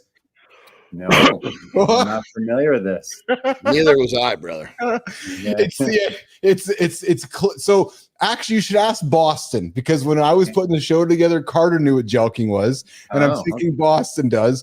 And it's the idea. So when we grew up, AJ, we were taught we can make our manhood larger by just shaving our pubic hair around it. So that's how you'd make your penis look larger, right? So quote unquote look larger. Well, Jelqing is a way to make your penis larger by massaging it and tugging it long when you're. So anyways, until the next time you get into a fucking cold pool. but back to thoughtful disagreement. I think John Petrocelli's comment is really great. Thoughtful disagreement seems like an all but completely lost art. Unfortunately, disagreement signals something personal to most people and is followed by various forms of ostracism. Yep. I like how he ended that, how AJ brought it up too, because he said that, if I know Keith is passionate about something, if I can't find a way to arrive there with him, it might not, it's probably going to end in some ostracism, isn't it? Because I'm going to be like, oh, fuck, AJ's an idiot. He doesn't know what the fuck he's talking about. And we're not going to arrive at a point of agreement at all, are we? No. And I think, you use the word reframing before. Yeah. I try to go in with the perception of like, hey, I'm going to learn something in this conversation. Yes. Right? Yes. Like, here's an opportunity for me to learn and keep getting better and keep knowing more. Like, I can't go into every conversation or argument or disagreement assuming that I know everything. How would I ever improve? Right. So, I think that's the problem. You have people that think that they don't. It's like, we've all met that guy that thinks he doesn't need any help with anything. And that's the guy that we're fucking trying to avoid. Yes. Right. Yeah. And to answer your question too, real quick, Keith, before about, if some guy comes into the room and is like that in the first 2 seconds, like, sucks, I don't want to be here. Honestly, I just try to kind of lean into it. I'm like, oh yeah, like, tell me why it sucks. Like, why do you not want to be here? Just explain it to me. Right. And I feel when you give them an opportunity, to explain themselves, or, everyone just likes to be heard in some capacity. So when you actually give them an avenue for them to express themselves and be heard, whether we agree about it or not, that's fine. But I just give them that thing. I'm like, tell me every reason why it sucks and why you don't want to be here. Let's talk about those things that you think are so terrible about being here. And then usually that's where the conversation starts. I actually do not think we as men or as humans have the ability in our 30s or 40s to do what you just said, AJ. Because I think our ego is too big as we're growing up to not be able to have that conversation, right? Like, I think it's not until we get like to maybe our age now where I can sit down in front of Johnny or AJ and you guys can bitch and complain or disagree with me all I have to say, and I just walk towards curiosity and enjoy it, and leave my ego aside. You know what I'm saying, Zeglen? I see you nodding there. I think there's actually skill to that. Yeah. Well, yeah, it's tough. I mean, it goes back to, I'm a big fan of those 4 agreements, but one of them is don't take things personally, right? Yes. And we tend to take it so personally, right? If someone has a differing opinion or view than us, or someone, and we feel that it might threaten our worldview, then we can become very defensive of it, and we take it very personally, it's just, you're right. I think most people do better with it the older they get, the more life experience you get, because you kind of start to learn that, maybe not everything is so black and white. You know what I mean? Maybe 100%. Maybe 2 things can be true at the same time. Maybe you kind of come to some of those, you have some of those revelations kind of as you go, but it doesn't mean that we shouldn't be talking about real it quick, to get there. I just want to jump in real quick. Revelations, we get older. One thing for me that hit was like, wrong and right really doesn't matter. Exactly. Yep. It's exactly. So what you were saying just fucking hit me like a ton of bricks, brother. So I'm sorry to interrupt, but that was really fucking cool. No, I was like, yeah. I don't know if wrong or right actually ever does matter when you think about it. If we strip that back and wrap it around philosophy, John, I don't know if wrong or right ever does matter, actually. Well, and I think when we're young, we really think it does. I know. That's what I mean. Like I see AJ nodding there. I mean, when AJ just fucking nailed that, dude, it Yes. was like, holy shit, that's so true. Because you look at, I mean, you hear older people say, look, I'm too old to worry about that. It doesn't matter to them. You know what I mean? And it's like, fuck, I've heard that so many times. But AJ, it was like a lightning bolt that hit me when you said that, bro. That was really fucking cool. Yeah. All right, guys, listen, bottom of the hour. I know Johnny's got a road trip coming up, so I want to get John out of here. So I see you looking at the time. You got some urgent stuff coming up here.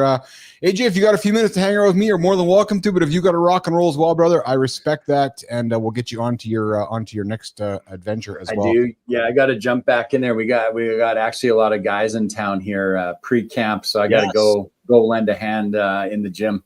Go Jets, go AJ. Man, I'm going to say it out loud here. I love you, man. Good to have you back on the show, and good to see you, pal.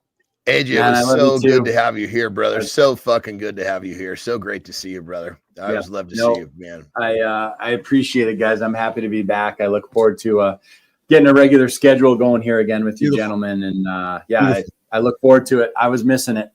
Let's grab some coffee. Let's grab some coffee when you're in the truck sometime, okay? Yeah. All right, pal. Thanks, guys. Okay. All right, AJ. Have a good loop, brother. Let's get him out of here, boys. Let's get him out of here. Listen, Jimmy, let's get AJ out of here. We're going to walk Johnny out of here. You guys heading out today right now? Like the next few minutes? Yeah, basically. Just I'm going to go and start loading up. And I got to wake Terry up so she gets on her move. But So how long does the wake up take for her to get from the wake up into the truck? 2 hours. Oh, okay. She thinks it takes her a little over an hour. We've spent enough time together. It's funny because you knew that was my next question. So thinks, yeah. Real quick side note, it was so good to see AJ. Holy shit, man. I know. Yes, I know. Yeah, man, so good. And we, he has such great perspectives. I can't wait to, that's awesome. You and me both. That's why last week I found some time and I sent him that text because I've gotten to know the guy well enough and good enough, and he's had such a big impact in my life that I said, hey, dude, when you're ready, come back. So I got up this morning. I saw a text. He's like, what's your schedule like today? Come on in today. He's like, I come. So it's awesome. So we're gonna get it back in regularly, and I love his perspective, and he's a solid human being. So, all right, you drive safe. Good show, good conversations today. You drive safe. Send some love to Terry, and I'll talk to you tomorrow. You're going to be in Mexico tomorrow, right? No, we're actually going up into the Bay Area. Oh, in the Bay Area. Okay, cool. Yeah, it's just a short trip, just a few days. So okay. I'll be in a hotel room the next 2 shows. Beautiful. I will still be here tomorrow, and if Carter's mouth is clear, I'll be heading out of here tomorrow to Saskatchewan. If not, then we'll see when I'm heading out there. So that's that what it is. There we go. All right, pal. Good to see you, pal. Have a good loop, my brother. You take care. You too. Take care. Drive safe. We'll talk to you later. Yeah. All right. Good morning, everybody. I got a couple topics for you guys to continue on with the big show here this morning on Mornings in the Lab with Keith, John, and friends. Man, that was a lot of fun. A lot of fun seeing AJ is what I mean. Got a lot of fun seeing AJ. To some of you new folks, if you have not met AJ Zeglen, I think there's some folks here in the community that have not seen AJ in the past. AJ changed my life. Just put it there. So to those of you that are, what? Yeah, AJ changed my life. During my journey of life, I was lost. And I found AJ. AJ leads the gym, the training facility down the road for me, where the Winnipeg Jets train, the Manitoba Moose train. He works with pro athletes. He works with professionals, both in strength, mental performance, wellness, physical performance. The guy's a stud. He's had a big role in my life as a human being, as a brother, as somebody who I love, as somebody who I lean on, as somebody who I respect. So AJ actually started a podcast a number of years back called the Business Athlete Podcast. And then when life went on, we stopped that. But when I started this live show, I said, Zeglen, as long as I'm doing this thing, man, I'd love to have you on the table with us. So he was busy over the summer training athletes, but we're going to have him back regularly. So if you guys don't know who AJ is, go connect with him on LinkedIn. Go find him on Instagram. Solid dude. He's got 2 kids. He's got a beautiful wife, Melissa, and he is one of the most realist, awesome kind human beings you'll ever meet, AJ Zeglen. So, brother, good to have you here, man. Good to have you here. Spartacus, he is such a solid human. He's the kind of guy, Spartacus, that, when you meet him, he'll just be there for you through anything. And I know that because he was. He was there through my divorce. He was there through my journey with my being fat guy. He was there through my journey on trying to figure out the rules that I wanted to live by. And I remember, man, going to, okay, so can I do this? Can I do this? Can I count macros? And AJ was like, John, going, yeah, you can do that, but it's always going to bring you back here. And actually, in many ways, I'd say AJ and Keith had kind of those lost arts of thoughtful disagreement, because I'd come to a table and I'd have conversation, and he'd always bring me back to reality. So, and I know that he would be very humble by the things that I'm saying about him, but it's all truth. It is all truth, and it needs to be said out loud. All right, so listen, guys, I got two things to throw on the table before we get to the community corner and wrap up the show today. The first one is about reading in bed. Who reads in bed? Hands up. I see you guys with your hands up out there. People's like, fuck, hands up? Nobody can see me. Yeah, true story. Well, listen. You ever fall asleep with a book on your face? You wake up drooling, chapter 7, chapter 4, whatever chapter it is, and you wonder why you're still tired. Like, what the fuck, man? Why am I still tired? Yeah, well, reading in bed sounds wholesome, but let's be real. Sometimes it's just a fancy way of saying, I stayed up way too late pretending to be productive.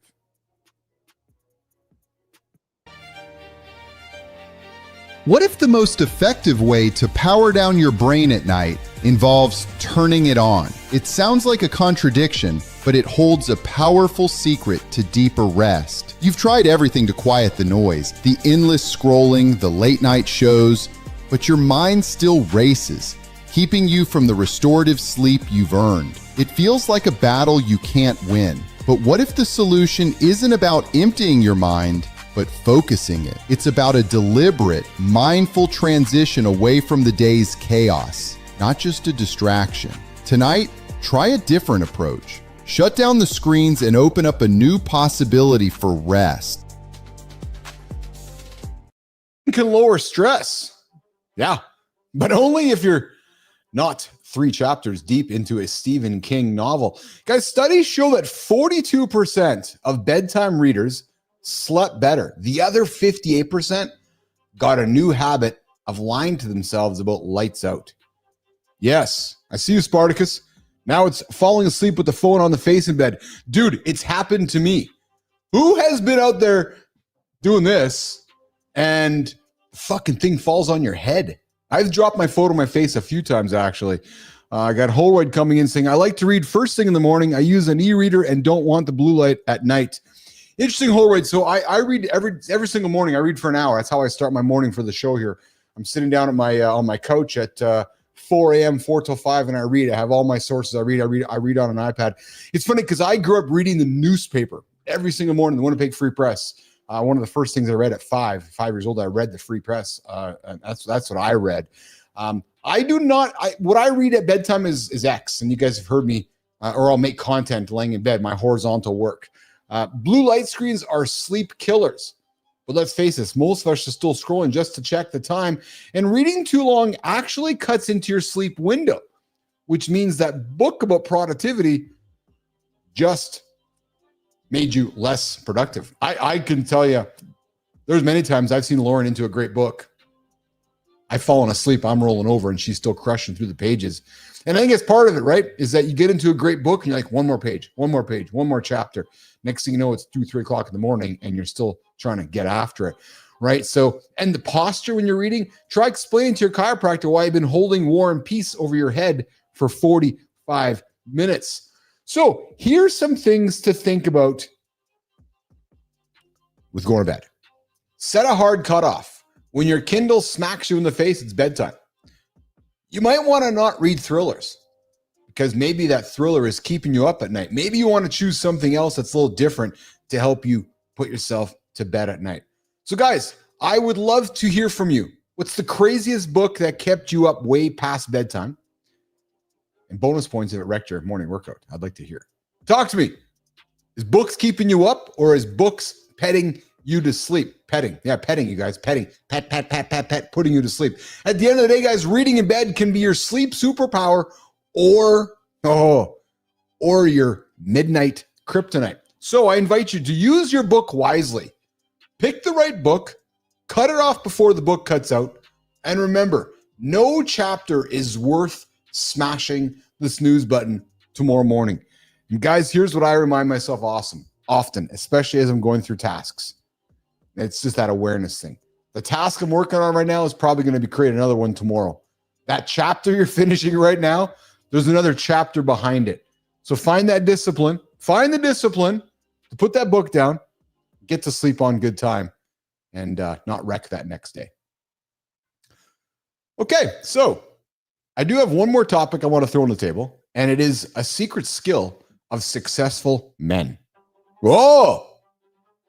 Nobody in this community is that secret successful man. Just Bernard or Horwood. The secret skill of successful men. You know what it is, guys? Who knows the answer to this one? Lady Drew, do you know what it is? Asking better questions. Yeah, true story. Have you ever noticed how the quality of your questions determines the quality of your conversations and even your results in life?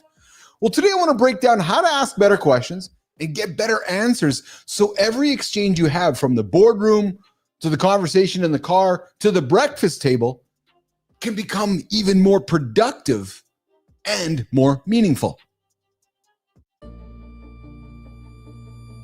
What if the difference between average men and extraordinary leaders isn't what they know, but how they approach what they don't know?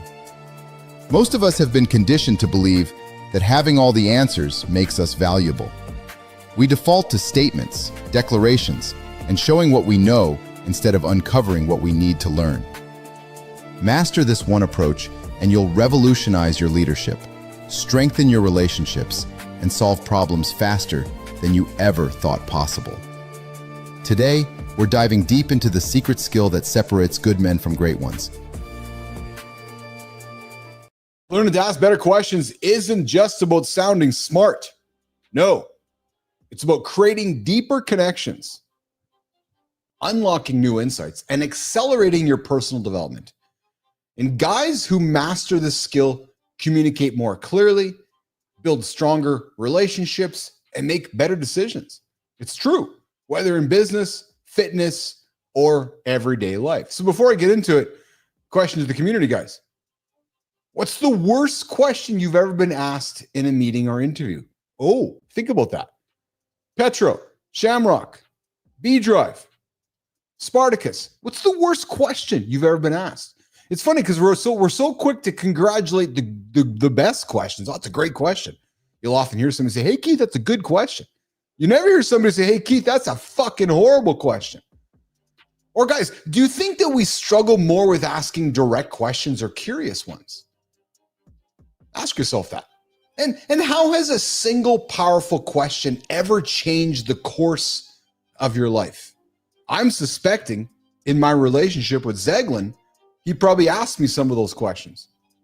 And I'm suspecting some of the conversations I have with my lawyer through some of my journeys in life have helped me answer some of these questions. But here's the facts, guys. And here's some of the research behind today's conversation. Clarity matters. And I think John Professor Petrocelli would agree with me that short, direct questions invite more honest, focused responses, right? And then getting into something with open-ended. How? What? Why? You guys notice that Nike made a massive change to their marketing position. Why do it instead of just do it?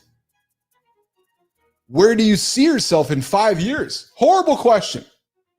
Really? Where do I see myself in 60 months? Not answering horrible questions like this. And then active listening, you guys. You know, you've heard John and I talk about it ad nauseum lately on this show, about in our conversation rally. You know, using the 5 whys while you're listening to somebody can uncover root causes and spark real problem solving. Right. John Petro throws on the table here closed-ended questions that lead to no responses. Kind of a conversation killer. Guys, if you want to kill a conversation, just throw a closed-ended question. Tennis rally is over. Nope. Yes. Really? Nah, be curious. Curiosity builds trust. People respond more openly when they sense that genuine interest and respect. You know, folks come to me and say, Keith, you ask such great questions. Well, I'm just going to be humble for a moment here. It's because I'm curious. Love asking why. I love saying, tell me more. I love encouraging somebody to share with me as much as they can.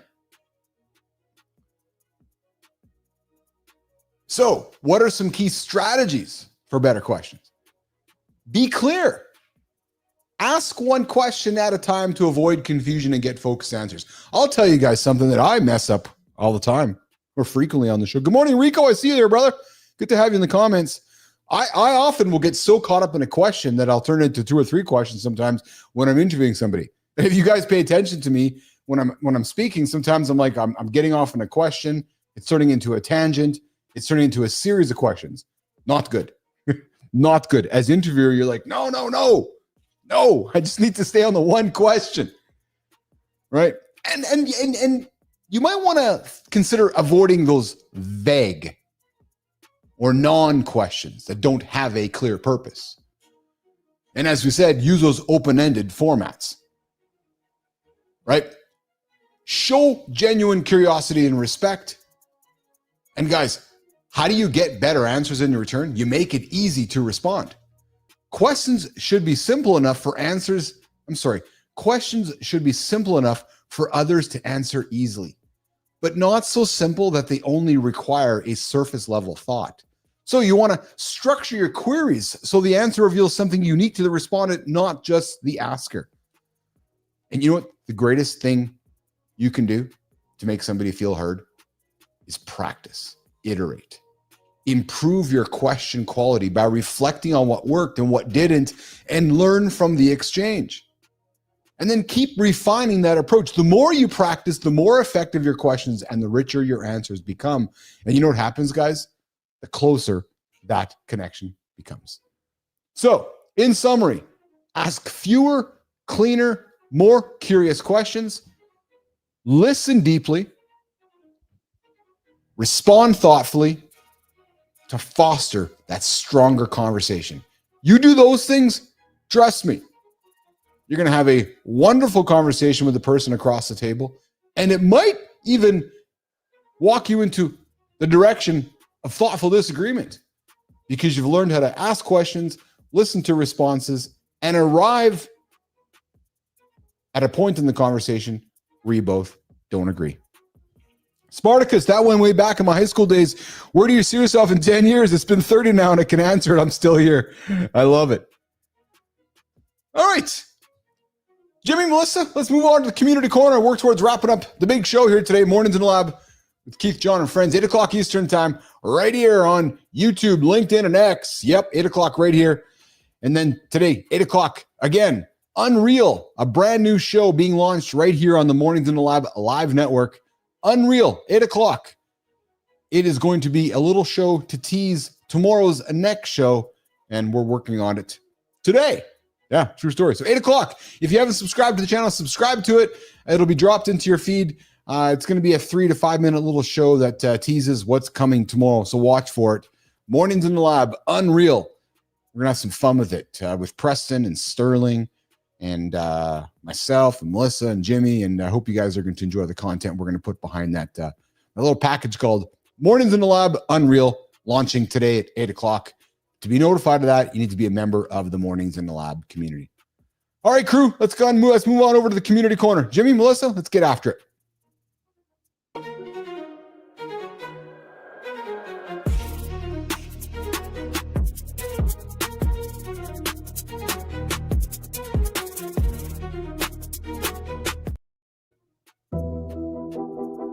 There's the sound effects.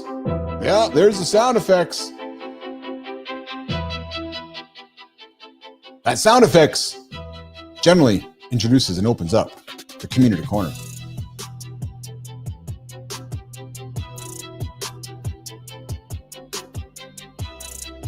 Fellas, yeah, you fellas, your body keeps score, and after 35, you feel it. Whoa. After 50, you even feel more. And if sciatica has got you limping around, there are moves that can help. It's time for the Community Corner, guys, where we connect YouTube, LinkedIn, Substack on mornings in the lab. Let's get right into it. All right, what happens after 35 if you do nothing? You shrivel up in a cocoon and you die. What? Jonathan Goodman lays it out. 35 is the fork in the road. It was 38 for me. Yeah, it was 38. Your active friends that look younger bounce back faster. They rarely get sick. The ones who let it slide, well, they age like milk. The truth. Sullivan, the Shamrock guy. Wow.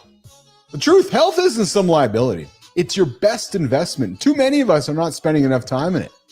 But you train, you eat real food, you sleep, you get sunlight. The basics aren't sexy, but they compound. You're either building resilience now or you're going to pay the price later. The only question is this, guys. Are you stacking wins or are you stacking excuses? Ask yourself as you go through your day today. Jonathan Goodman lays it out. Are you making an excuse? Or are you going to stack that win? What are you doing? What are you doing? Yeah. Well, sciatica isn't a leg problem. It's a back problem. And Kristen Langan over at LinkedIn dropped 3 moves that can give you some relief. First, the couch side bend. Lie sideways over a pillow to open space around the nerve. A little horizontal work. Yeah. Second, prone extensions. Lying on your stomach, progress from elbow props to full press-ups to realign the spine. And third, the sciatic nerve floss. A gentle glide of the nerve, not a stretch. And hey, if you got some tips for sciatica or other aches and pains, drop them in the comments below. And guys, listen, if you want to have another stretch, do the Superman. There you go. Yeah. All right. I'm going to go back to Substack. Jimmy, I missed it. Alex over on Substack says most corporate work is theater. Fuck, life is theater. Politics is theater. Fascinates me. You sit in meetings.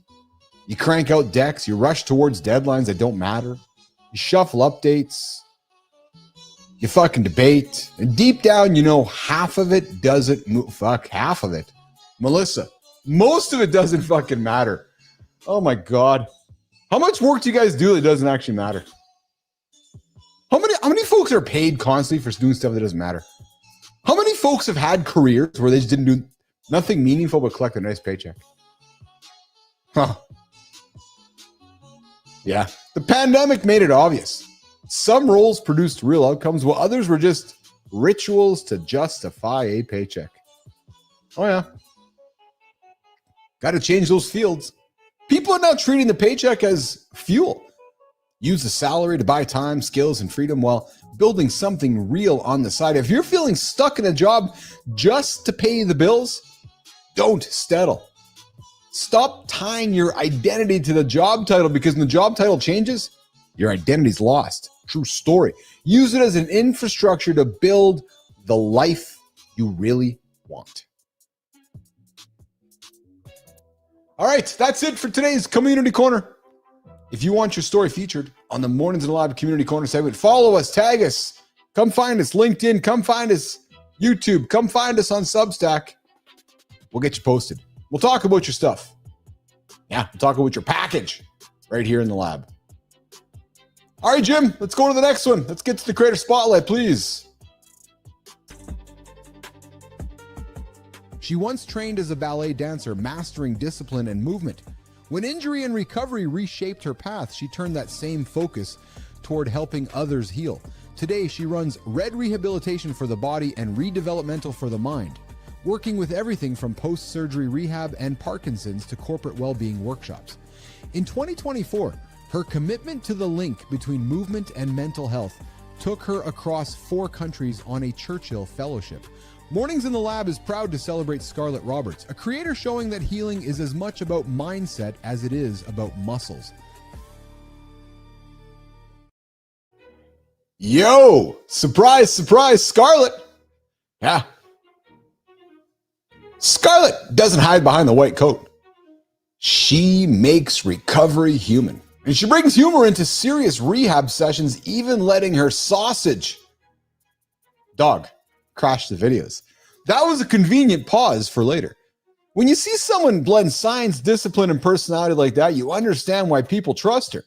It's not just about exercise protocols, it's about connection. The best care just doesn't heal bodies, it lifts spirits too. And Scarlett, oh yeah, Scarlett is showing the rehab industry how it is done. And I'll tell you what we're going to see how it's done. Scarlett, love to have you on the show. We'd love for you to bring your energy, your attitude to Mornings in the Lab, so we can give you the creator spotlight, so we can shine it on somebody in your orbit on a future episode of the Community Corner, on an upcoming creator spotlight right here on Mornings in the Lab with Keith, John, and friends. Get after Scarlett. I love your content. Guys, go check out Scarlett's stuff, man. She's doing some great stuff. All right, Jimmy, let's go shine that light on that guy named Shane.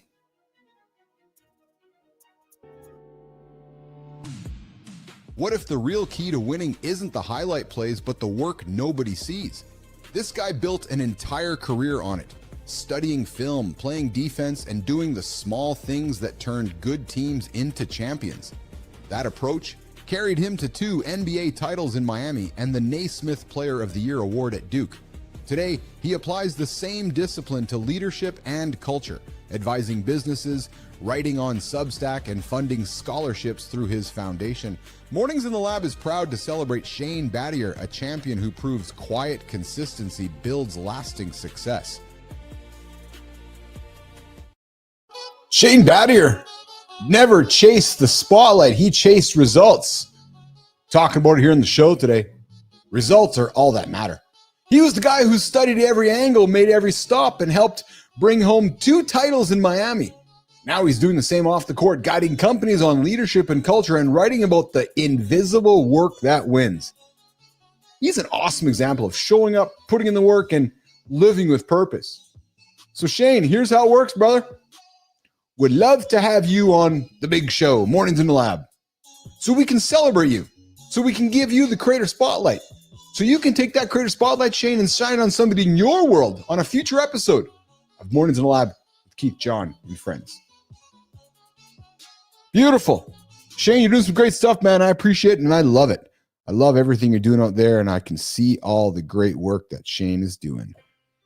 All right. Guys, we're coming up to the back end of the show here. I want to get into the comments here. Mike Sullivan, the Shamrock Flow. So, Sully, the former palm tree YouTube logo. This is my new YouTube channel name to reflect my future health and my future health and wellness mindset coaching channel. The Shamrock Flow with Mike Sullivan joining us from the West Coast. Sully, I appreciate you, man. Congratulations on the launch. That is awesome. Whatever we can do to help support you, Sully, we want to do that. Go check it out, guys. Mike Sullivan, he is doing it on the Shamrock Flow. I see it there. Awesome. Spartacus, very insightful. And why did you choose Shamrock Flow? It's a 3-sided figure like a triangle. The strongest geometric figure. I want to focus on improving the mind, the body, and the soul. Well done, brother. Well done. Good job, Sullivan. Getting up and getting after it. John Petricelli, big fan of Shane Battier. I just met him today on the show. I saw some of his stuff on Substack. But I like your comment there, John Petricelli, joining us here in the community. Hey, guys, on Fridays, if you guys don't know, on Fridays, we have our wonderful professor of bullshit, John Petricelli, joins us for Petro's Points. 3 points from the week. The good news is it makes Petro listen to the show. Yeah. He didn't realize that part of the deal. Petro, if you want to come back and give points, you got to listen to the show. So we get those watch hours. Although Petro might just put on 1.5, 2 times speed. Hey, do you guys, here's a question for the community. So I'm old dude, as we all know. When I listen to content, I listen to it on normal speed. Do you guys listen to content on 1.5 or 1.25 or 2 times speed? Do you guys do that? Do actually folks do that? I have done it from time to time, and it's actually quite an effective use of my time. But I wonder, do you guys listen to things on 1.5 speed or 2.5 speed? I thought that's some pretty cool stuff. Oh, Melissa, yeah?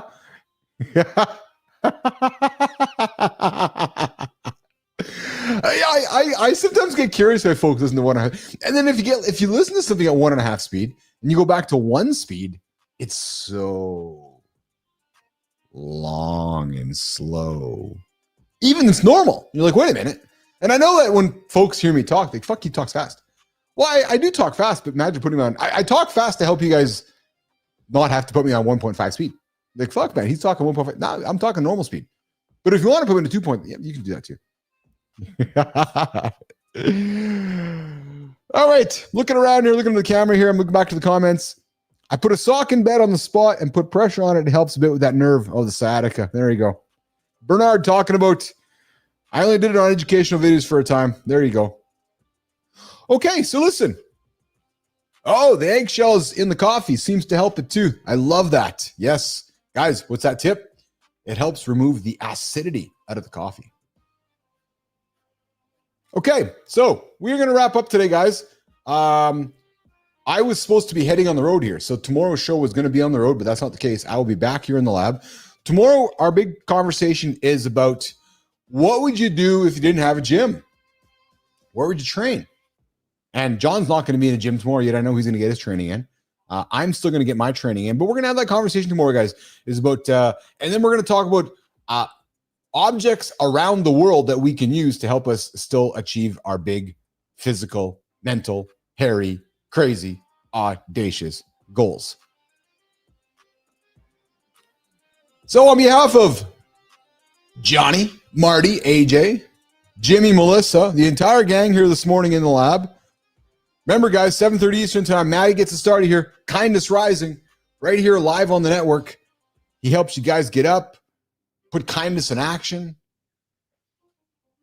consider topics and conversation to help you get your day started before you walk your way into the lab here at 8 o'clock Eastern time. And then again, guys, like I said, 8 o'clock tonight, 8 o'clock. So 8 o'clock and 8 o'clock, the two times you guys need to pay attention to. 8 and 8. 8 o'clock, we go live every single day right here on the Mornings in the Lab Live Network. Live conversation that helps you get up, hit your big, hairy, audacious goals. Today, we talked about the lost art of thoughtful disagreement. And then at 8 o'clock p.m., we're going to launch Unreal with Preston, Sterling, and the gang here from Mornings in the Lab. And it's a show designed to help you get ready for the next show on the agenda, which comes 8 o'clock Eastern time, 12 hours later.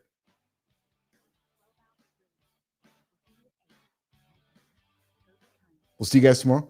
Yeah, true story. All right. Yes, Melissa, I did. I ran away for that one, right in between the creator spotlight. Yeah. Have a good one, everybody. We'll see you guys tomorrow, right back here in the lab.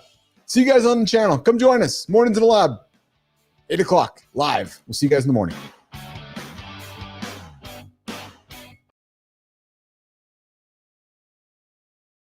True motherfucking story. True motherfucking story. True motherfucking story. True motherfucking story.